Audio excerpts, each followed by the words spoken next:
Before we get into the show today, I just wanted to take a moment to talk about one of our sponsors, which is actually me, over on the Esoteric Academy. So again, we're less than a month away before our grand opening.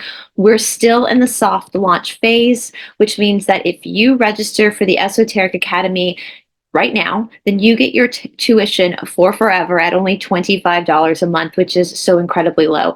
So the Esoteric Academy, for those that don't know, what I do offline, my job in the outside world, is I am the only female in the state of Georgia to hold a certain authorization from KPJAY in Mysore, India. And so my friend Paula over in Australia and I have opened up basically what we're calling a virtual mystery school.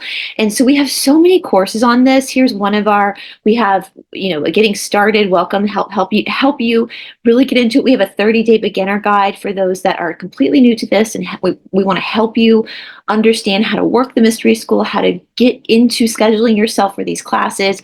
We have esoteric exercise classes. I just dropped 3 new ones yesterday. We also have some forbidden interviews with special guests. Actually, a lot of our special guests are also going to be contributing courses on this platform. Todd Broderick, who is my partner, he will be releasing a Vedic chanting course soon. Cindy's got some mobility courses that she's going to be releasing, and Catherine also is working on some online courses as well for the Esoteric Academy. We have meditations. We have the academics of spirituality. We also are coming up in February with monthly live calls with Paula and myself, as well as monthly live classes. We also have, let's see here, I'm going to show you some of the courses that we have going on.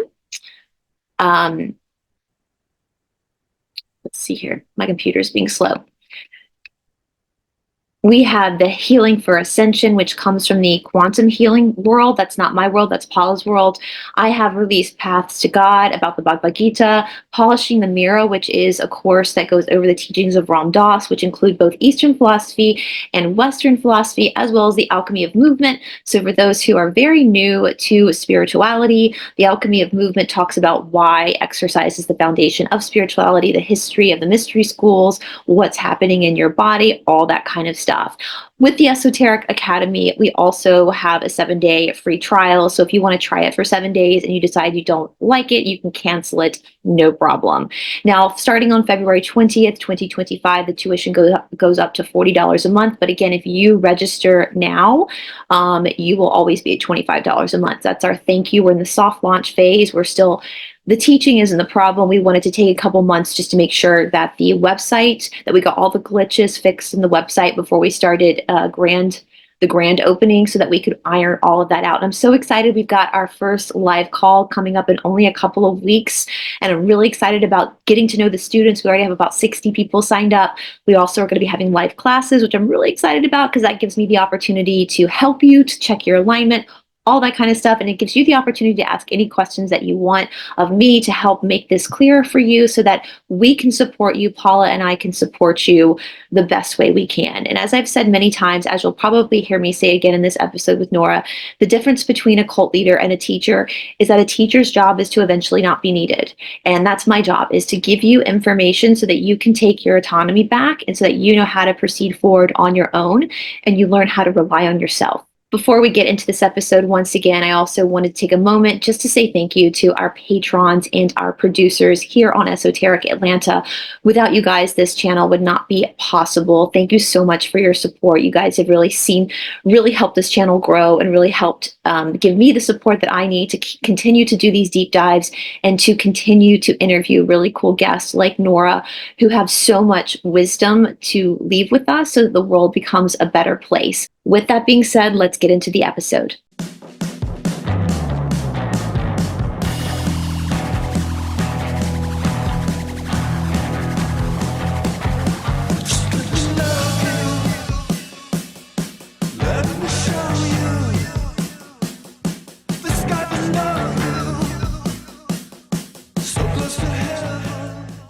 Just a quick reminder before we get into the episode, I just want to let everybody know that this is a premiere. So that means that this episode is not live.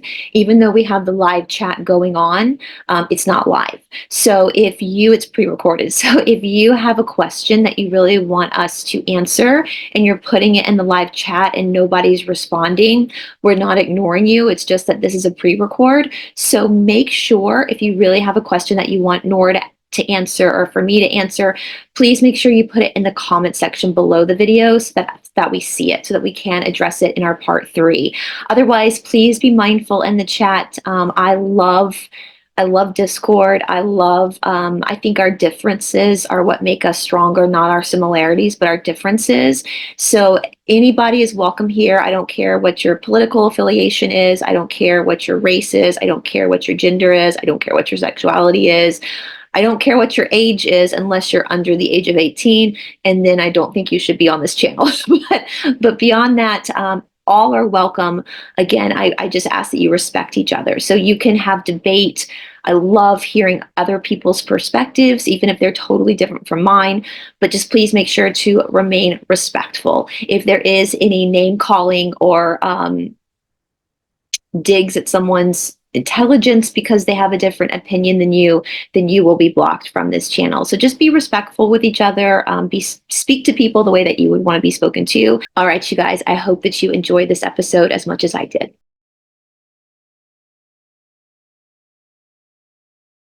Hello, everybody, and welcome back to Esoteric Atlanta. You guys asked, and of course, I wanted Nora back as well. So we've got Nora back. How you doing, Nora? Hi, everybody. Oh, I'm good. I'm good. It's cold here. Did you guys get snow? I was about to say, listen, we've got the classiest of Southern people right now in Piedmont Park on air mattresses and laundry baskets sledding. I love it. Yeah, we have gotten, where I live in the Pacific Northwest, we have gotten no snow this year. None. It's down here. Come get it. All of a sudden it's snowing in Florida. It's snowing. It's New Orleans got 10 inches. What? It's crazy. We have no snow, but it is like 37 degrees. Like I woke up, it was 29. So we're in the low temperatures, but we have no precipitation. None. We're warmer than we are. Yeah. I had to cancel my classes this morning because we don't know how to drive in the snow, just for safety. Last night, a car slammed into a building in Buckhead. Yeah. Like we don't know how to do it. And it is like, we literally, everything shuts down and all the people up north laugh at us, but we just don't. For those who are not Americans, because American is such a big country, we're more like a republic. So every state has different like state taxes. And of course, like in Georgia, they're not going to use state money to pay for a bunch of snow equipment. We never get snow, whereas where Nora lives, they might. Oh no, excuse me, we get snow here and they do nothing. It's not like Colorado where they're just like, load up the sleds and they just got like salt everywhere. We're just like, we got Subarus, we're good, let's just we'll Subaru it up. Boop. And people think they can drive in the snow and they can't. And the problem for us is that we don't just get snow here, which is fluffy and fun. We get ice snow, which because it comes down as freezing rain and then it builds up this layer. Even if it's not, like ice or snow, where we'll get black ice everywhere. And it is so dangerous because we have a lot of hills here in the Pacific Northwest. It's very mountainous, and so, yeah. Even people here that like when it doesn't rain for 2 weeks, people forget how to drive in the rain. They don't turn on their lights. They don't turn on their wipers. You're like, what is happening? We live here. Well, your snow ran away from home and is in our backyard. So I saw this stand-up comedian. I love stand-up comedy. And there's this guy was from Miami, this comic, and he signed up for the military. His family were refugees from Cuba, so very warm areas of the world. And he got transferred to Colorado. And he was like, the first time it snowed, he stepped out of his car and he was like, why is cocaine falling from the sky? And so every time that happens, I just say that to my boyfriend. And our dog is a rescue from South India, and he freaking he is in dogs. Freak out. Oh well, Desi dogs are a lot like huskies. They're like summer huskies. We say huskies are like winter Desi dogs, but Rocky is not. He gets mad at us. Like he gets very mad. Like my boyfriend took him out to pee this morning, and he came in and like ran and got in my lap and sulked. Like no. No. And I'm like, I know, buddy, like it's not supposed to be here either. You know, we're considered the Sun Belt. That's why we talk slow down here, is because it's too damn hot to talk fast. And all of a sudden this shit happens. Like, what is happening? You know, It is wild. all the Southern ladies now think Jesus is coming back. The Piggly Wiggly has sold out of bread, milk, and eggs because Jesus is coming back, y'all. They gotta get the cookies and milk out for Jesus. So it is wild. And I know Florida got snow. The whole Southeast is pretty much shut down right now. So yeah, and for all the Yankees that come down south, I would not suggest you driving here either, because as Nora just pointed out, we got no salt on the road. Like nobody's come and fix the road. You got to get them studded tires and go slow. They probably don't even sell those studded tires down where y'all are at, because people are like, studs on tires? That sounds wild. What you need that for? Yes. Are you trying to climb a tree? Get out of here, studs on. That's not a thing, studs on tires. My best friend's up in Canada. One of my best friends, and I was on the phone with him one day, and he was like, I'm going to get my winter. He was like, I'm going to my winter tires. And I was like, winter tires? Like, what do you mean winter tires? Like, and he used to love coming down here in the winter, because it was like a snowbird coming south, and he would be in shorts and a t-shirt, and we would, you know, it's funny. It's just funny how different regions react to different, but we can take the heat, y'all. We can take that heat. So that's not for me, man. I was in Minnesota in June. I'm going to just say, fuck that shit. Humidity, everything. Ugh. I made the mistake of I took my kids to their first baseball game ever in Missouri. In St. Louis, which is such a beautiful, if you've never been to that stadium, please go to that stadium. It's gorgeous. You can see the arch right from the stadium. It's awesome. Okay. I thought, and this is how stupid I was about like Southern Midwest humidity and weather. I thought, let's go to a day game. So we go to the game that's at 1:00. Oh God, try to get us seats like close on the third baseline. This is of course before they won like 5 million World Series in a row, so they're still relatively cheap. And my kids were, I want to say 2 and 5, real little. It was 105, y'all. 105. We had no shade. We are melting. I was literally going to the concession stand, just getting cups of ice, putting the ice in my kids' hats, and then just watching the ice melt all over their body. And we all started getting like heat stroke. I was like, we got to get out of here. Like, yay, baseball.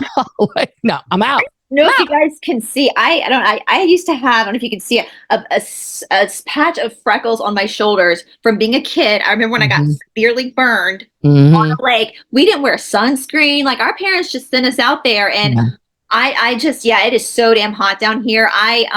Boob sweat galore. I mean, you just humidity. Sweat. Have you heard that song by that lady?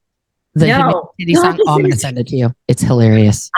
When we go to India, and we'll get into it, guys, but in South India where we go to practice, it's hot. Yeah. And in the room, there's a bunch of white people, right, that travel in, Americans, Canadians, Europeans. Well, there's like, there's not many people in the South that practice yoga, especially traditional yoga. There's like 3 of us in Atlanta. There's a few people from Miami and 1 from Alabama. And it was a really hot day. And I'm in the shala practicing, and I look around at all these white people. And the only people in that shala that were fine were the people from Southern America. Right. All those other white people, those people from Copenhagen, were like flushed. And passing out. I was just like, well, I guess this prep, being from the South, prepped us for this, because he will get to you. He will absolutely get to you. But guys, it's not just the heat, it's the humidity combined with the heat. Because like I lived all over California, and I lived in SoCal for 25 years. And it gets hot there because you're close to the equator. Yeah. Right. So it's like and that was the thing I realized moving up to Oregon, is that like, what's funny here is that like 75 in LA is like, you're like, this is nice. I've got my tank top on. I'm comfy. 75 in Oregon or the Pacific Northwest is blazing when there are no clouds, because you're higher up in the altitude of the earth and you're tilted. It like stings you, the heat. Yeah. It feels like 95 or 100. And so when we get to like 100 here, I'm like, I'm not going outside. Like, no, thank you. My daughter played softball. Our daughter played softball. So we were like every weekend, all weekend outside, just dying. There's not enough water in the world to stay during that. And that, y'all, that's why in the South we don't drink hot tea. We drink sweet, cold iced tea because it's functionary to cool you down. I had an English friend once say when she came down to polar opposite weather, right, from cold to boiling hot and humid, she goes, "It feels like I'm walking through a bowl of hot soup." And I was like, "That's it. Bingo. That's it. Bingo." So, it is rough. It is absolutely. So we can handle the heat. We just can't do this snow. So Oregon, the North, y'all need to come get your kids are in our backyard running amok. So we'll be down. We'll be down. But you guys, before we go any further, I just want to go ahead and remind you guys to please make sure that you subscribe to Nora. All our links are going to be down, obviously, in the description box below. But I will say, Nora, one thing we were listening to some of your stuff a few weeks ago and we can get into it, when I went back to the Scientology stuff. And one thing my boyfriend has said, something he noticed, one of the, if we can say any valuable things that came out of Scientology, sure. All y'all, as we say down here in the South, all y'all are so eloquent in the way that you speak. And I said to him, I was like, I think it's because they had to look up words in the dictionary all day. Bingo. Well, the problem is that, you'll take somebody like Laura Anderson, Miriam Francis. These are two people who grew up, they're born into the Sea organization. They knew no other life, even Jenna, other than their Sea Org surroundings, right? These are people who, even as toddlers and as babies, saw their parents once a week, for a couple hours. We could, in the mindset of that abuse, I can't. I mean, you're a mother, Nora. Could you have done that when your children were babies? No. Absolutely not. Absolutely not. When I hear these stories, especially after giving birth to children and raising children, I think to myself, what kind of monster do you have to be to not think about your children? I think about my children all the time. Three of them are in school right now. The other one's upstairs. I'm still my attention's divided, right? Yeah.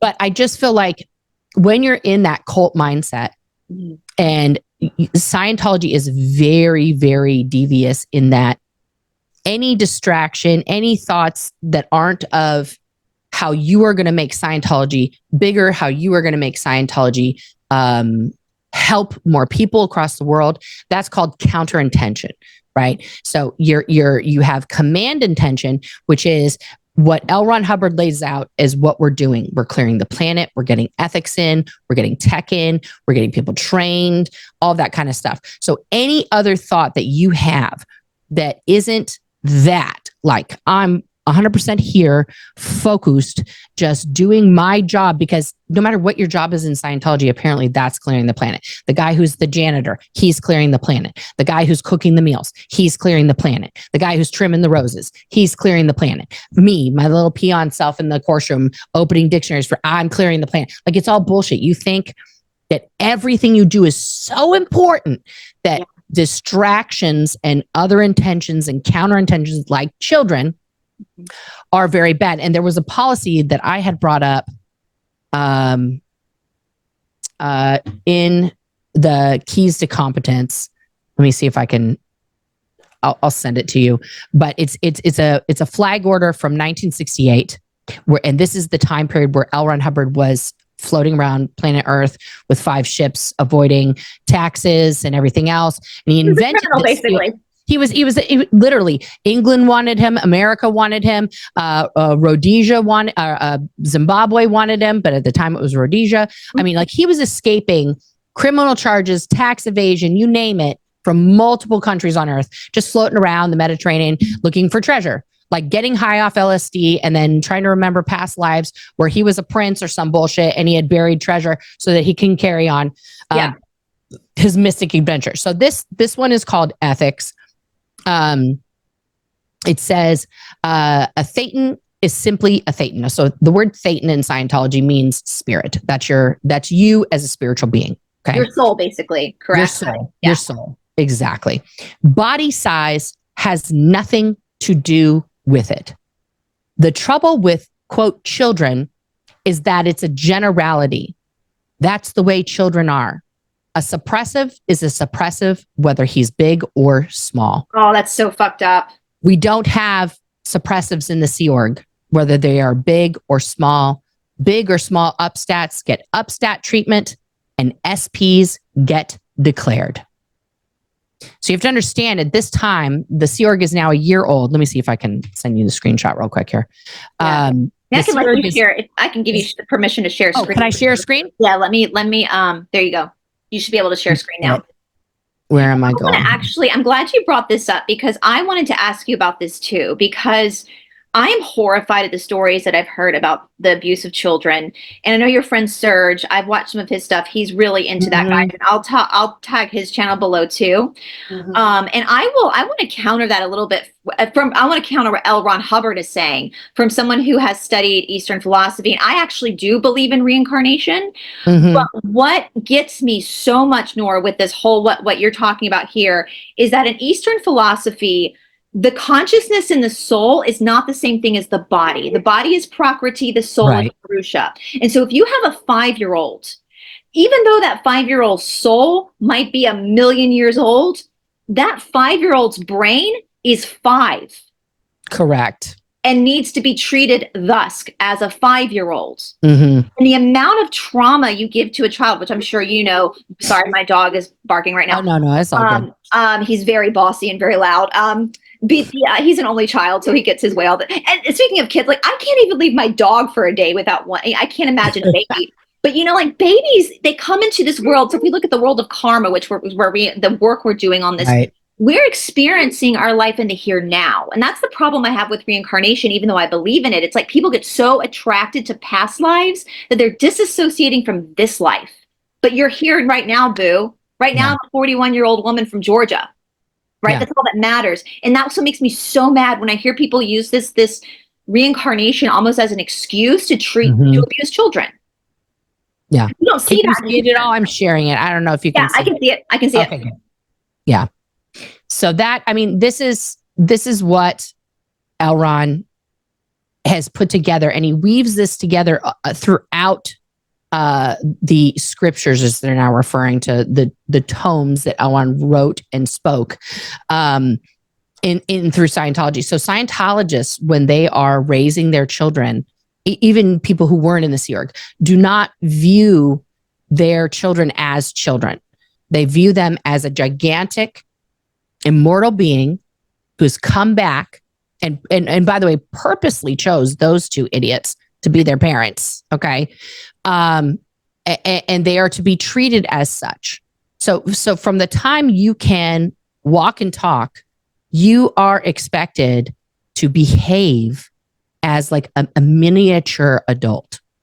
You will have responsibilities. You will not, there's no play. There is no fun. There is work, right? And you've heard a lot of these stories, especially from like Lara and Miriam and Serge, who was in at a very young age, and other people who grew up, even Mike Brown and things like that, and like Jamie Mustard, who grew up in these environments where once they were out of the nursery, right? Because they had a nursery for toddlers. Once you were out of diapers and you could, wipe your own face and your own booty, you were put to work, right? And so they lined them up a little military style. They had ranks and ratings. They were saluting each other. Somebody was the head and they're marching around and they're doing yard work and they're doing, and a lot of Scientology parents were like split about the Sea Org kids, right?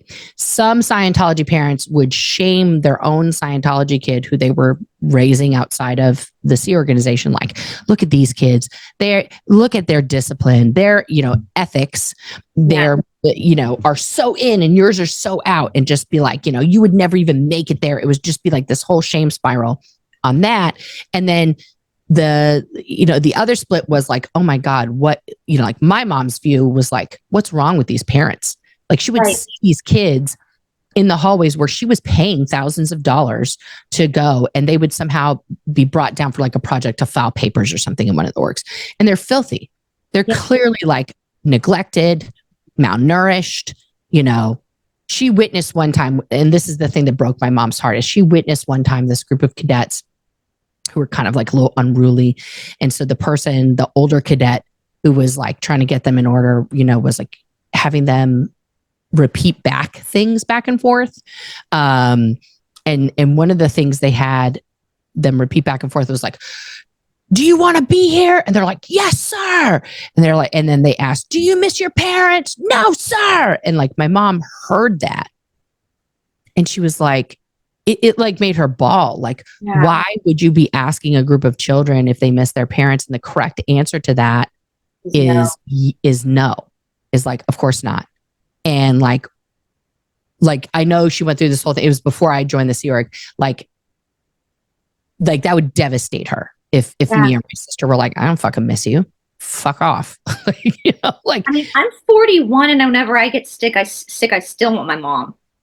You know, like you still, and that's interesting, Nora. I listened to this podcast once, and I'd love your thoughts on this too, as a parent, because I mean, if children are born like functioning souls, then why are we born pissing ourselves? Like that's the question I would ask Elron Hubbard. Like, why are we born not being able to stand up and walk? Like this doesn't make sense. Horses stand up and walk right away. Giraffes stand up and walk. I know, right? So many other animals in the animal kingdom are born and they got to get to it. Like a whale can't just be like, yo, mom, I'm just going to like just grab onto your tail and we're just going to, you just pull me along. Let's go. Like all these other animals are essentially, now they're adolescents. They don't understand a lot of things. They're awkward, but they can do so much more than a human being can do because our incubation area, okay, just to get biological here, our incubation area in the human body is very small. Women's bodies are a miracle. Our uteruses do expand to accommodate our organs, literally shift out of place. And are like, all right, I guess you don't need to breathe that much today. Fuck those lungs. Like your kidneys, it's like, and then you have somebody dancing on your bladder for 9 months. And then rip you apart to come out. And they rip you apart to come back. And then everything just magically goes back. But it's like things never really go back for a human woman. Like I always tell people, if you ever see like a mom in a grocery store and she's with her kids and she sneezes and then she gives her kids this fucking like that look, it's because she peed on herself and they did that. They did that. My mother used to tell we would want her to jump on the trampoline with us when we were kids, and my mother would be like, I can't, I'll pee my pants. And I never. Yeah. I did that for y'all. Well, that's the thing, Nora, too. Like, this is what I don't get about Hubbard's, like, biologically, like even spiritually. I listened to this yoga podcast once that was really, this guy this older teacher gave this really interesting perspective. Now, my mother is an early childhood development major. So which is interesting. And she always says that babies would say da first, because that's the kind of the first sound they learn to make. And then you react to the father, and that's how they know to place that. But this guy gave another perspective, which I thought was interesting. He said that the baby typically doesn't say mama first, because for a very long time, the baby does not see him or herself as separate from the mother. Oh, interesting. And I thought that was very interesting. And I know that when babies are born, part of their DNA stays within the mother. Yes. I know my mother, when we were little, she used to always say she could smell it on us before we would get sick. Like we'd be totally fine. And she'd be like, oh, I can come here. And she's like, oh, you're about to get sick.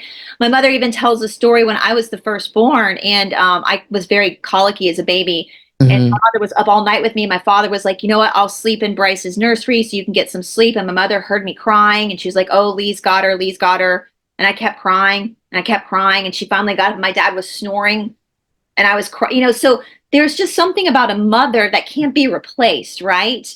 And so you probably had those experiences as, as a mother, like that. There's just some things that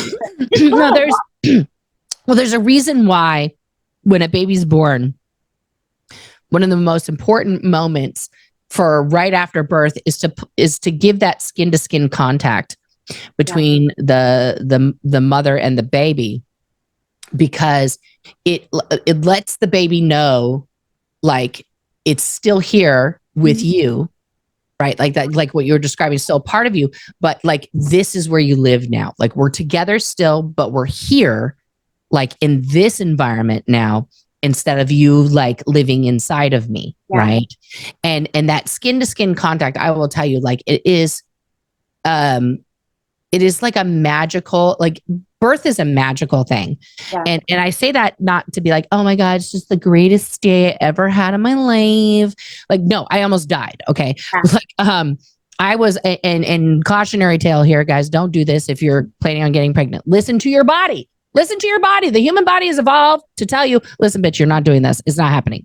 But because I was still very much, this was 2005 when I had my first kid.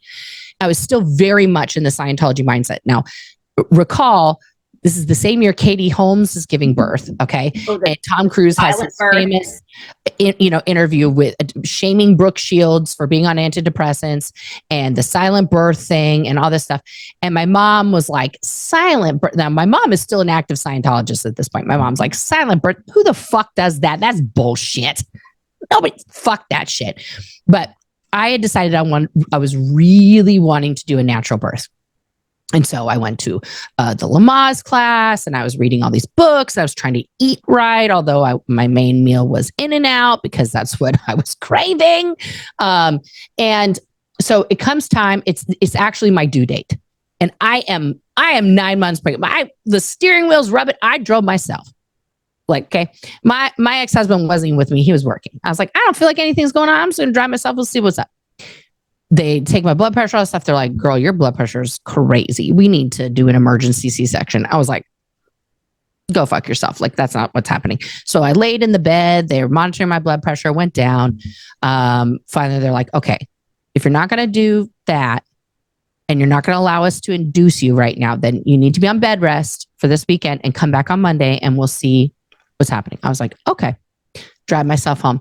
Bed rest for an ex-Sea Org member was, of course, doing light housework, cooking all the meals. I was folding laundry. I did not lay down except for when I was sleeping. Like I was like, I've got it. I'm rest. Okay, I'll watch a show.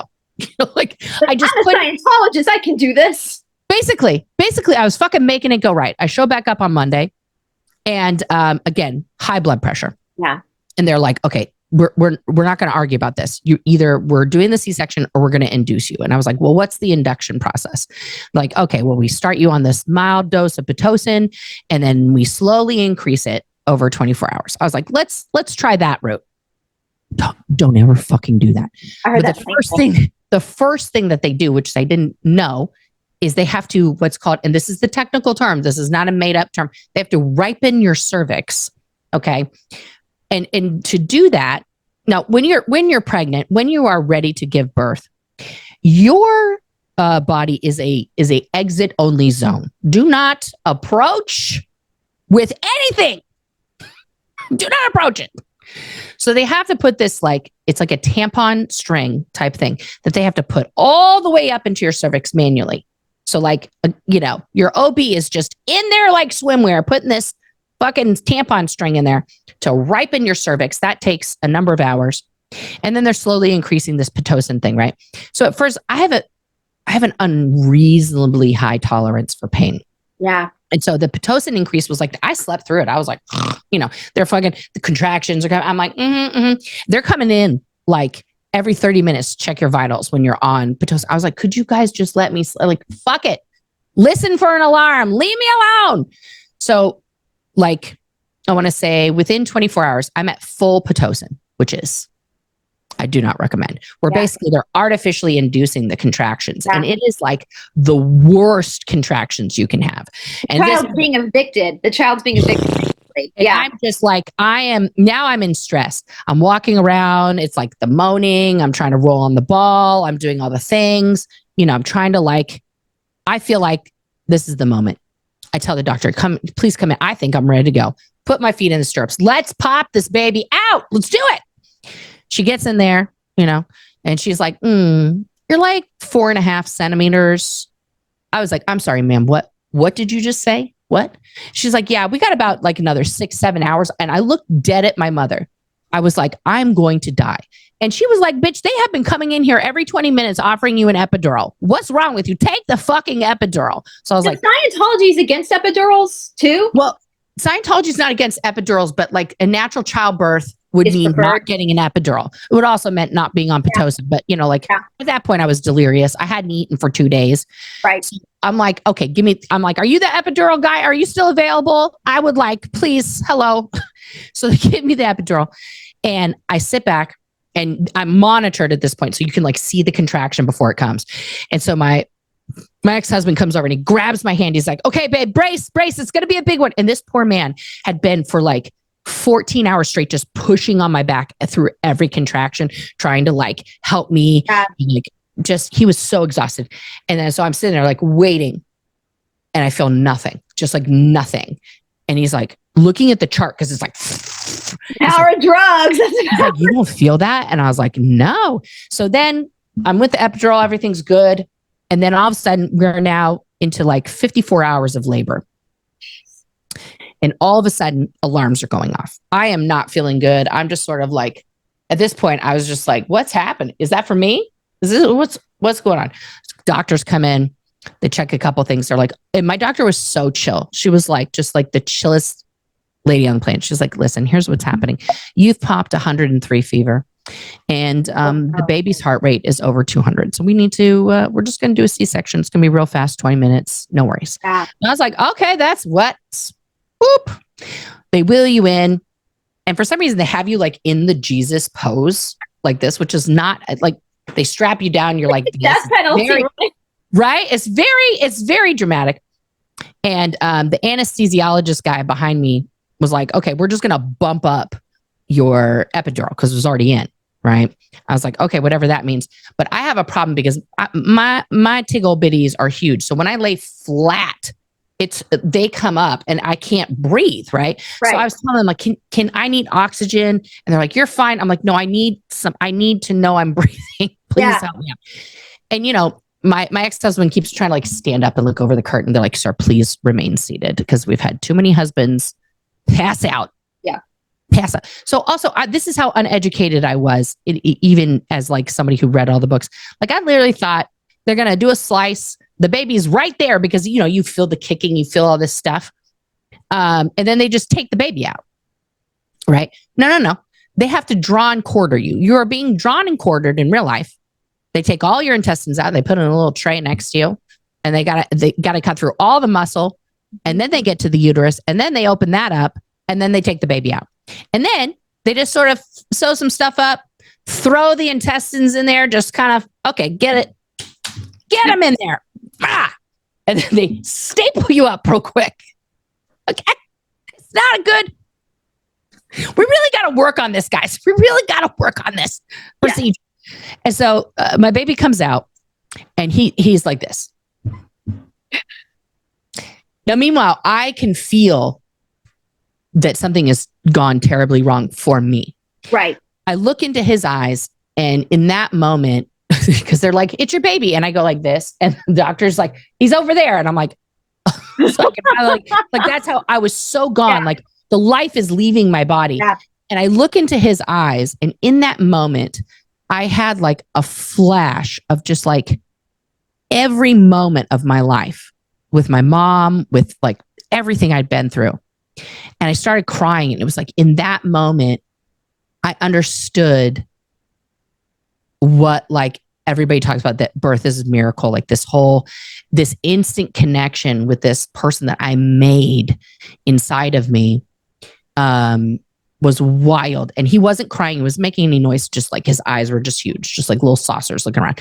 So they had to take him to another table in the room and try to, like, the nurses, like my ex-husband Cameron went over and he's like, they're being so rough because, you know, they have to make the baby cry or else the baby has to go to the NICU because something could be wrong with their lungs or something. Right. And so finally he gave him a little like, and they're like, okay, he's fine. So they take him away. And I said, go with the baby, because when they were starting to put me back together, I felt like I might be dead. And I didn't want him to be in the room when I died. I wanted him to be with our baby. And I didn't want like that thing. So I was trying to like really put on this brave face, and they're putting me together and they wrap me up like a mummy. Like I'm like this now. I'm wrapped in all these sheets, because as you come out of that anesthesia like that, because they've pumped you up so much, your body starts going through the shock of the pain. So I'm convulsing in the room. My baby's under a little lamp. My ex-husband and my mom are over there cooing over him. Meanwhile, I'm like, I'm going through this whole thing. Yeah. Right. And finally I get to hold him. That was like an hour or so later. And it was like everything in that moment, even though I had like literally almost died, made sense. It was like It's worth it. The reason why I was there, because before having him, like, and I've talked about that before, but like I, since the age of 7, like had constant suicidal ideation, like just, and that only ended last year. But I had something to live for. Like I had a purpose for real. Like this tiny human was my whole purpose, my whole world. Like I was gonna fight all of the demons that were left over from my time in Scientology, which were telling me daily what a terrible person I was, what a degraded being I was, what a piece of shit I was. And I looked at this beautiful baby and I was like, I could not have possibly made this beautiful baby if I was all of those things. Yeah. You know, because like that's real. Like I did that. They didn't do that. I did that. I grew this baby, you know? And so that changed a lot for me becoming a mom. It's a lot of work. Like hats off to you for like, and I have so much respect for people who are like, you know what? That's not my jam. I'm not going to do the baby thing. Because if in retrospect now, right? Like hindsight 2020, knowing everything I know about myself biologically, mentally, and also the person I chose to breed with, I would have not done it. If I could travel back in time and talk to me and like put me in a facility and get like all the mental health help I need and all this stuff, I would do that. Now, that's not to say that I regret having my children. I love them. I'm proud of them. They bring me a lot of frustration, but they also bring me a lot of joy. But knowing now what I know about generational trauma, and things like that, like I feel tremendous guilt. I feel tremendous mom guilt having passed on, especially this genetic cesspool of PTSD to my children that were never in Scientology. They didn't experience that, but I know that it's in their genes somewhere, just waiting to be like, surprise, you know, like what day? And that's where I feel like awful about it, because I'm helping them through that by like getting them early counseling, like really being very honest with them about brainwashing that I went through and the PTSD aspect. And so it's been like a dual education thing, like educating myself on what all of this soup means. And then when I see those things popping up in my kids, I'm like, I go through like at least a solid minute of shame spiral where I'm like, fuck, that's me. That's me popping out of them right now. And then I have to have like a gentle talk with them, which is also like a gentle talk with myself. Like, okay, so let me guess what you're thinking right now. And then I tell them, and they're like, how do you know that? I was like, don't worry about how I know it. Here's what I've learned to deal with that particular thought pattern. And here's the tools that I have to give you. Cause like, when I would have a fit or I would have an upset based on the generational trauma that my mother and father passed me, which was a fuck ton of bullshit, my mom would just be like, oh, you're just being a brat, you know, like classic 80s. Yeah. That's also the time period too, I think. Yes. Like, I think that was also just like, right. I mean, y'all have to understand, for the kids out there, okay, it was not illegal. It was not illegal for our parents to spank us. No, for whatever. publicly. It was not illegal for a stranger in a store who thought you were acting a fool to be like, excuse me, and bop you on the face. Ain't nobody coming for them. There was no CPS would have been like, that's not my job. I don't know what you're talking about. That's your child. Yeah. Like that's the environment that we grew up in. Mm-hmm. So we were forced, even outside of cultiness, right? Mm-hmm. The Gen X, exennial, elder millennial people, we grew up in an environment where our parents enforced children are to be seen and not heard. We feared our parents. And we did. Hello, yes, sir, yes, ma'am. Mm-hmm. I used to get thumped on the head if I didn't say yes, ma'am, or no, sir. If I put my hands on the table at dinner time, I would just get, or if I ended my sentence in a preposition, I get thumped on the head. Right. But I will say something too Yeah. that my therapist said this to me when I went through trauma therapy, and I'm going to paraphrase the way she said this because it helped me see things differently.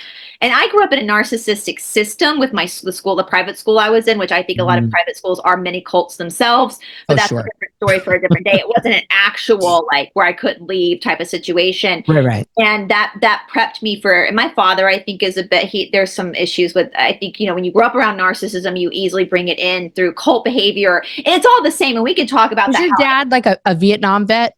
No, my father, well, he's a veterinarian. I've seen actually, my dad was like, he just missed the cutoff for Vietnam. When he turned 18, but I have seen a cesarean section with puppies for golden retrievers. As a little kid, I watched that, and that was wild because you're right, they do move the organs. My dad was just popping those puppies out, But one thing my therapist said to me when I was in trauma therapy, and I would come in every time I had therapy, and I would have self-diagnosed myself with a personality disorder, and she kept saying, she kept saying, you do not have a personality disorder, you have trauma. That's very different. And then she said to me one day, she goes, Bryce, the way you're responding to trauma by being traumatized means that you are a healthy person. So all of your emotions, your guilt, your overthinking, your anxiety, that is because you are actually healthy minded. A psychopath would not have the same would not be sitting here in therapy right now to fix it. And that changed my perspective when she said that to me. I think I was driving her crazy because I literally kind of printed out of some random, trying to self-diagnose myself. You're on WebMD way too much. Exactly. Thinking I was the problem, because we always think, and that's what happens in these types of systems, whether it's a person or a cult, is you're always the problem. Always. Never. And so when you are an empathetic person, you take that into you and you start to try to reevaluate yourself and walk on eggshells. And so, if that makes light of any of the stress that you felt from your abuse through the cults or different areas, it just means that you're a healthy-minded person, right? And there is help there to manipulate. Because if you were a raging psychopath, you probably would have climbed the ranks and been David Miscavige by now. Listen, I wanted so much to be the perfect Sea Org member, right? But I couldn't ever stop being me, just I like to have fun. I'm very spontaneous. I do weird voices. I do all these things. I'm when you do those personality tests at work when they want to, I'm an entertainer. Yeah. Right. And so I love connecting with people. I love every single aspect of that. And so to turn that off and people joke and call it Xenu eyes and stuff, there was definitely a point in my life where I was very dedicated. I admit that fully. It wasn't I just walked around these guys are idiots, but this is fun. You thought you were saving the planet. Oh, I 1,000,000% thought I was to the point where, okay, so when I was born, my parents were in the Guardian's office, which was the precursor to the Office of Special Affairs, which Mike Rinder ran for his 30 years in Scientology. And that's the CIA, that's the KGB, that's the Mossad of Scientology, right? And so I was born into that environment. Those agencies are run for their money, I think. Right? Yeah. And my mom would bring me to work, okay, in a playpen as an infant because she didn't make enough money to get childcare or anything like that. So as a baby, the environment that I was in was being in a room with my mom in this playpen. Where I was encouraged to be quiet. Even as a child, it was shh, I couldn't interrupt her from her work. I had to learn that as an infant, don't interrupt, right? So they would just start plying me with toys and things to projects. They would give me an old phone and a screwdriver. I'm 1.5 taking apart a phone, anything to keep me quiet. And because of the quote I showed you guys earlier, they believe you're this immortal being. I don't even have full speech. I would think I was 18 months old when my mom left. Okay. But I'm in this smoke-filled room where people are planning fucking shenanigans and operations. And so my mom's supervisor, her senior, as it's called in Scientology, was convinced that I was a security risk to Scientology because here I am, this infant who's clearly Clearly, Doesn't even have teeth yet. Exactly. Thank you. Clearly keeping up.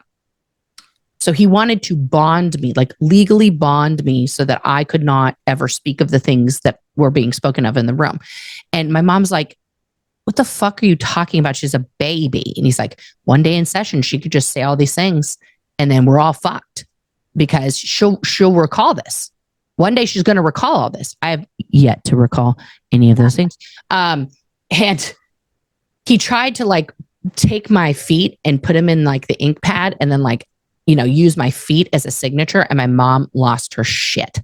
She was like, no, we're not bonding her. So then cut to 1978, late 77, early 78, my mom's contract is up and a lot of shit was going down. Okay. Operation Snow White, all these things. My mom is seeing the writing on the wall that this organization is not actually what it fucking says. And she doesn't want to be part of it. And also her contract's up. So she says to them, okay, y'all, my contract's done. I'm not going to renew. I've got this baby and I'm just going to go be a full-time mom.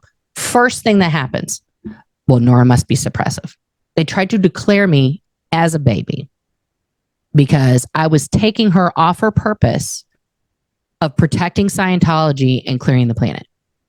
And then my mom was like, I will fight you in the fucking street if you say that. Your mom, because I will say, even though I've never had kids, my oldest nephew, the kid that made me an aunt, when I held Charlie for the first time right after he was born, I had never felt a love like that. Like I finally understood what that meant. Like I would give my life hands down for any of both my nephews and both my nieces, is like no questions asked. I think about, and I'm on, and it's funny you talk about the third one, May, my niece, when she was now the first baby, his first Christmas, we went all out. Oh, insane. You go insane. Like so many times. When May was born, the third one, I asked my sister, she's got 4 kids. She married an Italian Catholic. None of her kids were. Oh my God. That's what she gets. But the fourth one, her first Christmas, I was like, what does May want? Because, they have all these toys now. They have a boy and a girl. And now they have their girl. And my sister was like, she really likes remotes. Do you guys have any old remotes? Like literally, mostly kids want the fucking boxes and shit anyway when they're tiny babies. In their mouth. Yeah. They don't want all this shit. I mean, I've seen people at baby showers giving a baby a fucking tuxedo. Like, as a mom, don't do that shit. Okay. What women need at a baby shower, you ready for, like, after I had my kid, I was like the baby shower queen. What you do is you show up with multiple boxes of diapers, not the infant, teeny tiny baby diapers. You got to buy that like 6 to 8 month size diaper because the baby goes from like teen to like very quick. Buy a bunch of plain onesies that are 12 to 18 months because they're going to live in those things for before they're 12 months old. Then you got to buy a bunch of the little nappies, the fucking burp cloths, because you throw that shit away. But also, very most important thing to put in there, nipple cream. You have to find the store because I didn't know what that was during my first baby. Somebody had given to me. I thought it was a joke. I thought this is like a sex toy joke thing. You need that. Yeah. Like you and I both put on like some chapstick before this thing. Okay. So then just imagine someone's face, like all the time, putting full suction on your precious, and it gets chapped. It gets cracked. It is painful. You got to take care. You got to moisturize. Yeah. Right? And when you're a first time mom, you don't know any of that stuff. No. Don't buy baby a tuxedo. They're never wearing it. No. It doesn't fit. It's not for them. And you can't change a diaper in that. I mean, and the more babies you have, I mean, bless when Matthew, again, none of them are planned. When Matthew, the youngest, was recently born on 4th of July, my final baby, now her tubes are tied. Okay, good for her. We're over there in May, the second youngest, she had gotten a little chubby because my sister was like, I'm not even watching this. She just goes in there and eats all day because I'm not even paying attention to what the 3-year-old is doing because I'm too busy trying to. They're alive. It's like, yeah, exactly. But it's funny you said that about the remotes because I was like, literally, that's what we gave May for her first Christmas was a old ass remote, and she was so excited. Just like the best she ever got. Oh, and she loves my boyfriend. She always like kind of, and not in a weird way, but she kind of goes up and like pets him. It's just so weird, but they're cute. But yeah, that reminds me, you're talking about the remotes, but that is and we've got it sitting up here, guys. So I know that's so hard for people. And that's the thing, Nora, and I want to say this because I see so many people, and I'm so fascinated by cults anyway, and I think it's because I've been through narcissistic abuse that you can kind of understand, have empathy for how people get stuck in these positions where they're believing absurd things, like a baby as a suppressive person is going to remember that. You can, for someone who's never, you would think that was crazy. And I will say with cults, they don't want Elron Hubbard, Keith Raniere, whoever it is, they don't want stupid people. No. Very smart people. They don't have time for stupidity. Like literally, no organization wants stupid people because they can't make the things happen. And stupid people are actually very hard to control because they're dumb. Okay, because they're like, what was the rule again? Am I supposed? Are we clapping? What are we doing? I don't know.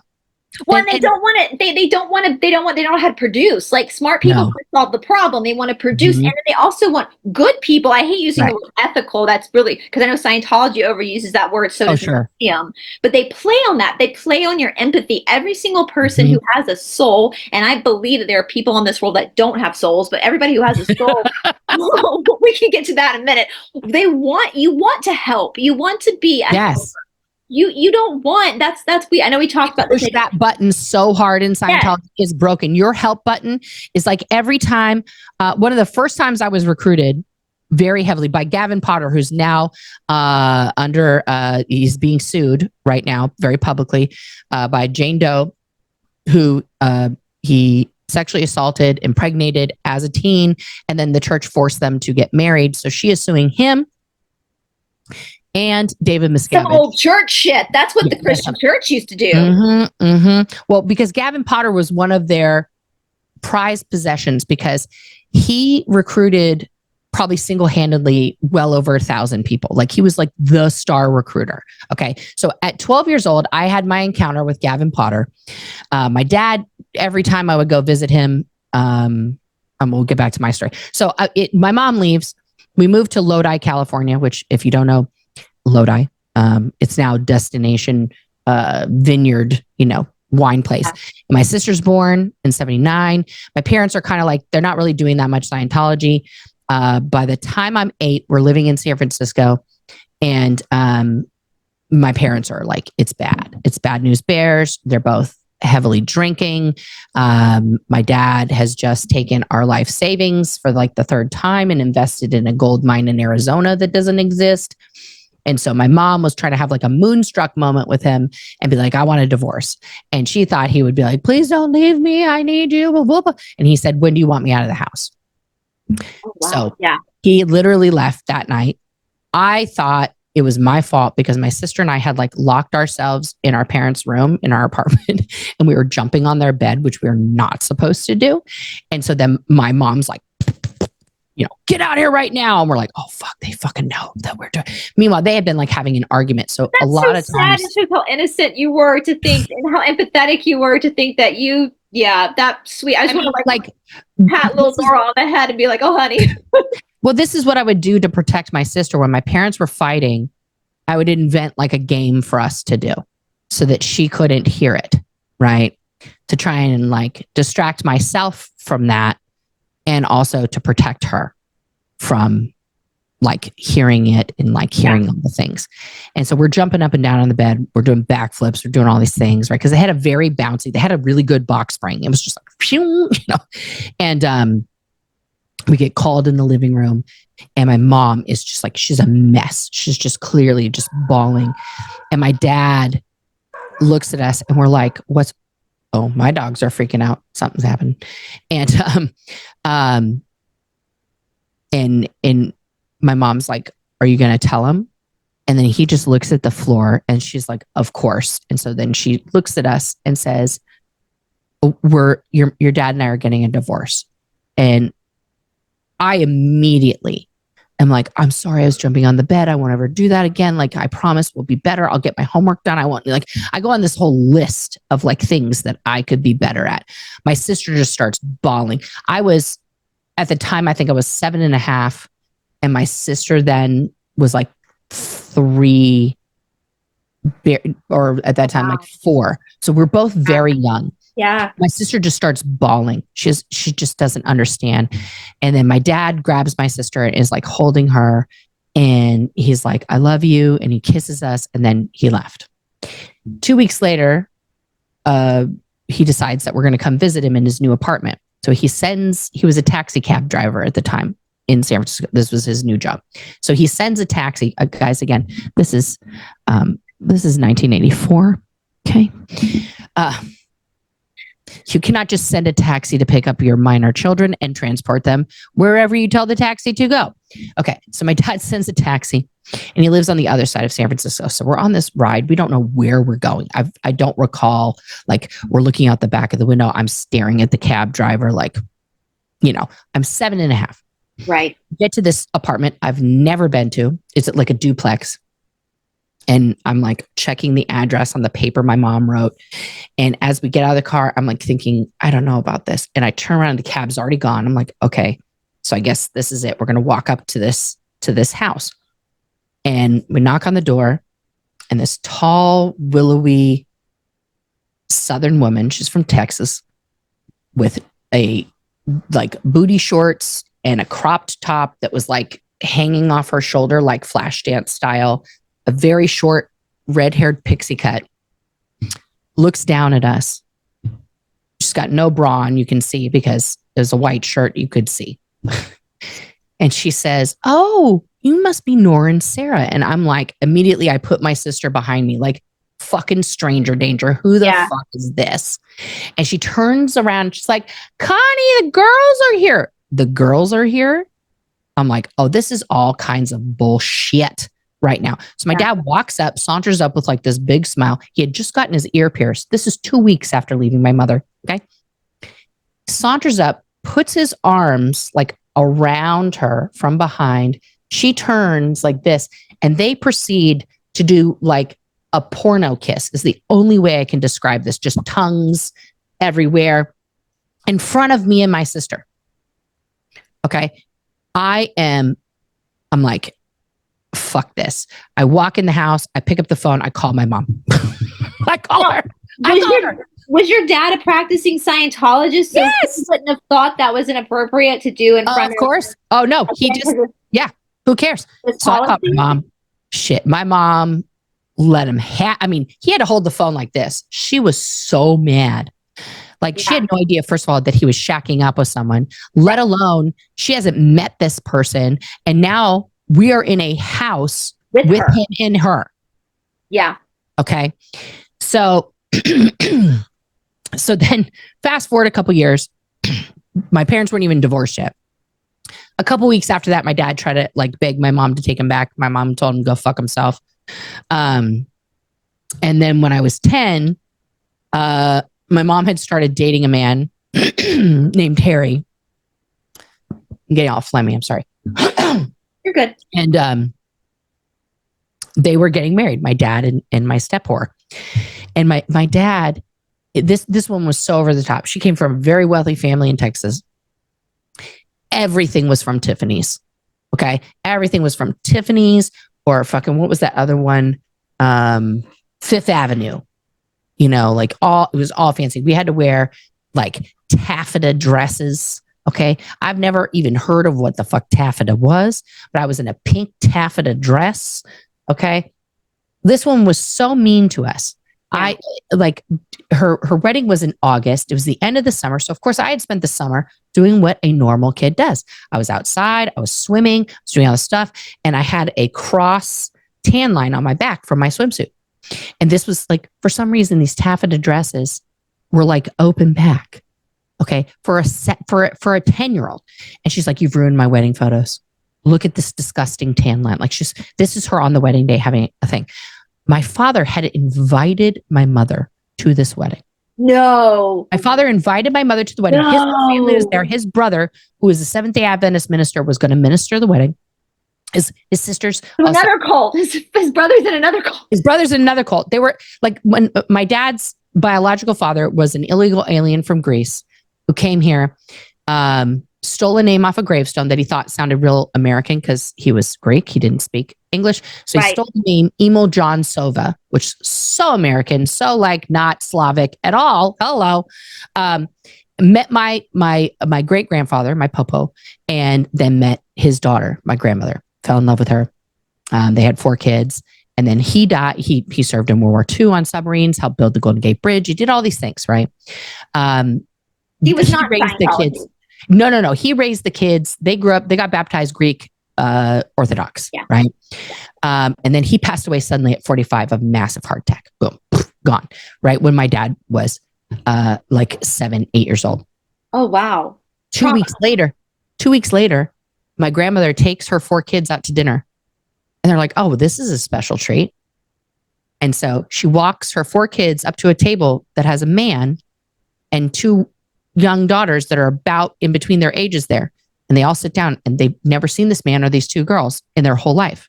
And the 2 girls and my dad and his 3 siblings are all looking at each other like, what the fuck is this? And my grandmother goes, kids, meet your new father. And his kids were like, what is happening?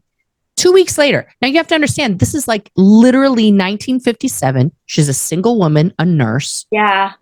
And so her dad, who was a Seventh-day Adventist, was like, I know this nice guy. He's a deacon in the church. He's also a widow. You guys would be a good match. Matchmaker. Yeah. And then under that man, my father suffered a lot of trauma. Like he led with an iron rod, literally, that man. Now, when I was a child, the man that I knew as my grandfather was the sweetest, kindest, like giving, always generous, always doing these things. He was like my dad and my aunties and stuff. They're like, that man was fucking Satan. Like they would tell us stories and we're like, Grandpa, are you talking about who are you talking about? Grandpa's the best. He's the fucking best. Like they hated how much we loved him. They hated it, right? Because it's all like, I don't know, time, whatever. He was under a lot of stress. He was paying for 6 kids to go to private Seventh-day Adventist school in the 50s. 6 kids. He was putting all the food on the table. He was working his ass off, Yeah, it's interesting though. My dad's dad, I loved my grandfather. He was he was like 6'5", the Watson side, but he was really hard on my dad. Yeah. He was not hard on my sister and me. And I had even wondered if that was like because my dad was a boy, and in the South, the boys are raised to be like the head of the family. But I think that happens a lot. Well, grandparents get softer with their, I don't know. My nieces and my mom has completely rewritten history with my kids. They do something. She's like, Nora, you're overreacting. Can you calm down? I was like, are you fucking kidding me right now? If I had said that to you, you would have fucking chopped my head off and put it on a pike in the front yard and be like, that's what kids get for back talk in this house.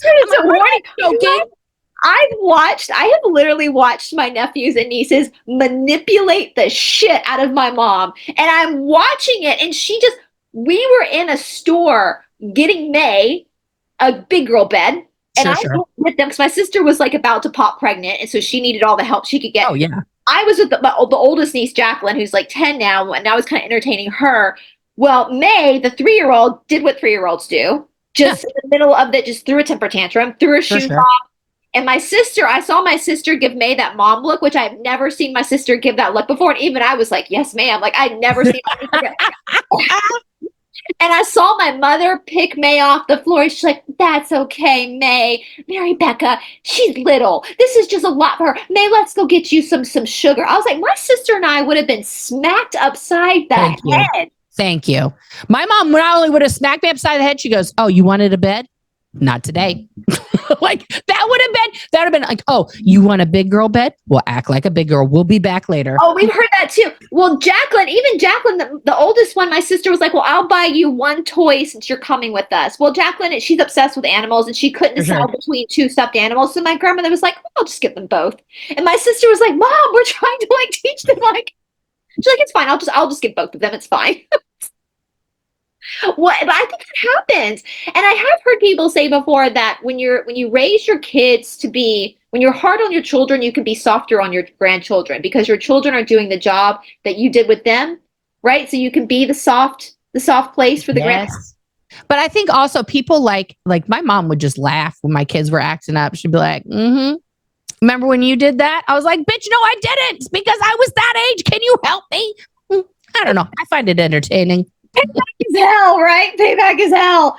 It's bad. Karma is bad. It is hysterical watching my mom just, I don't know what my nephews and nieces, I think they just love being with their grandmama. My mother plays with them. She goes outside and she didn't play with y'all, did she? No. She gets in the pool with them. She wouldn't get her hair wet with us. I'm just like, wow. Yeah. But I think when people get older, and I mean, I'm approaching 50, but I think when people get older and like their kids are grown and then they're around tiny kids again, it's like, you know, the cycle of life is like birth.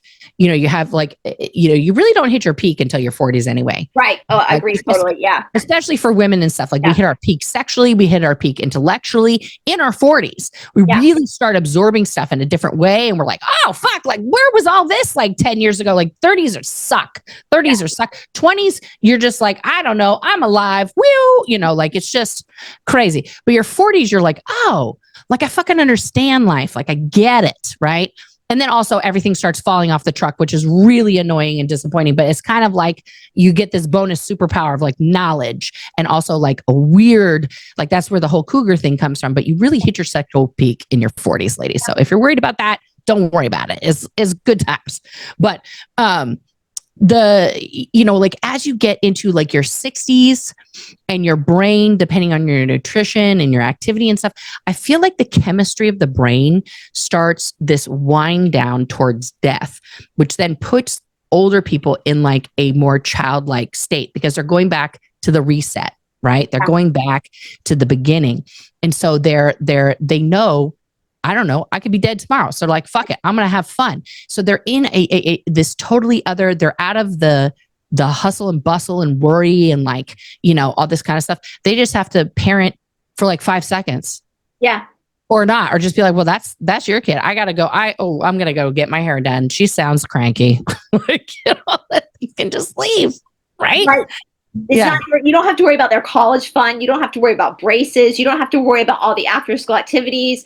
You know, I just, it's wild to see that. So I can see how your grandfather, it would have been a different, but I think that is frustrating for the parent. I laughed about it with my mom, but I think my dad, with the situation with my father, I think he got mad. I think he was frustrated with my sister and me because we got the best of his father. Mm-hmm. You know? And so I think there is weird family dynamics in that as well. And then you add the cult shit on. I think it's hysterical though, Nora, that your father's, that there was another cult looming around the corner. He grew up in Seventh-day Adventism.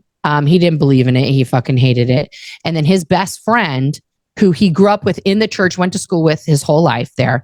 When they came back from Vietnam, he was like, bro, I found the answer. I found the shit. This shit is the shit, and got him into Scientology, his bestie. And then what's interesting is like, this is how small town like fucking Lodi is and shit, right? So my Uncle George fell in love with his best friend's sister.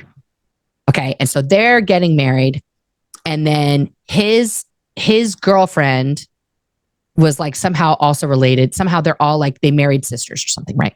So very small town. Yeah, it's a very small town. So his girlfriend is like, I'm sorry, what are we doing? Who's this man? I don't think so. It doesn't sound like Jesus. You get the fuck out of that. And she yanked him out, right? So my dad was on his own. He had no romantic relationships or attachments. His family, because of the abuse he suffered inside of that, you know, he was like, fuck this church, because the final straw was actually like, my Uncle George is older. My dad was the baby, and my Uncle George had gotten drafted. So he was, you know, sent off. He was in seminary. So they sent him off as a chaplain.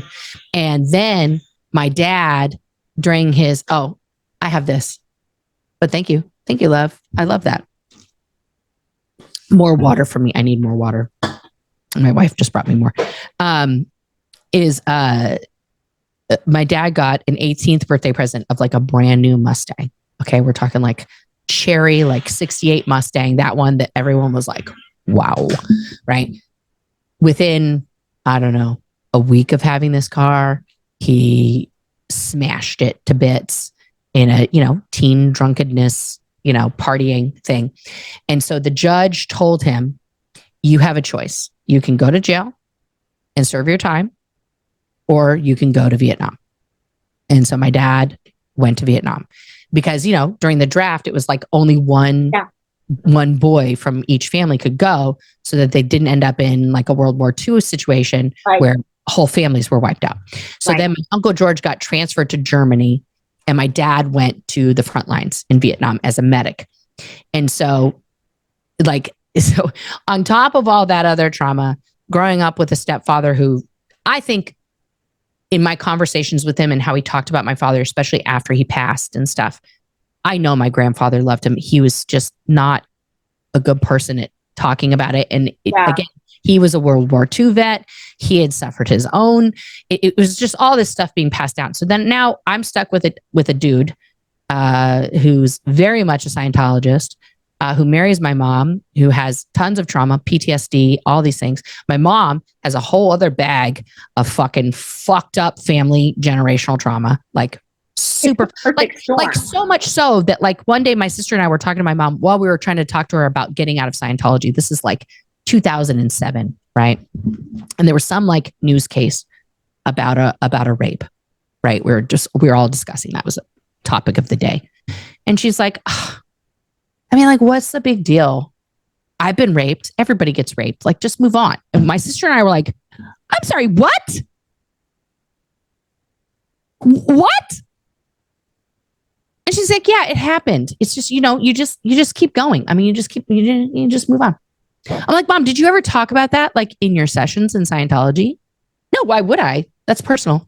Like, well, good for her with that, because we know they like to get dirty. My mom is so compartmentalized; it's really bad. Is that more the Scientology coming out of her, or is that the generation that she's from, or is that's the generation she's from, and that was her survival mechanism to just completely like, this is my private shelf, this is my private box. Nobody goes in my private box except for me. She's like, it's like skinning your knee, like everybody skins their knee. Basically, that's how she treated it, and it was like. At that moment, I'm thinking to myself, like, all of the things my mom said to me about sex as a child, the way that she would approach it, the way she described it as necessary but painful, like all of these things started like making sense to me. Right. And it's like in Scientology, the thing that shocked me about her never talking about that is in Scientology, most of the questioning, even children, are either asked these questions or are trained to ask these questions. Which is so inappropriate. That could be considered grooming. It is absolutely grooming. 100%. It's 100% grooming, because take someone like Serge. Yeah, I'm actually going to put his channel up for people. Yeah, let me stop sharing this thing here now. You guys. So yeah, Serge, literally Serge. He was an auditor, I believe, by the time he was 12. Yeah. He was trained very young to do confessionals, to ask the most inappropriate questions of adults, put in a locked room with adults where he's, the way you describe Scientology processing, right? And this is true for any mundane thing you're doing. Okay.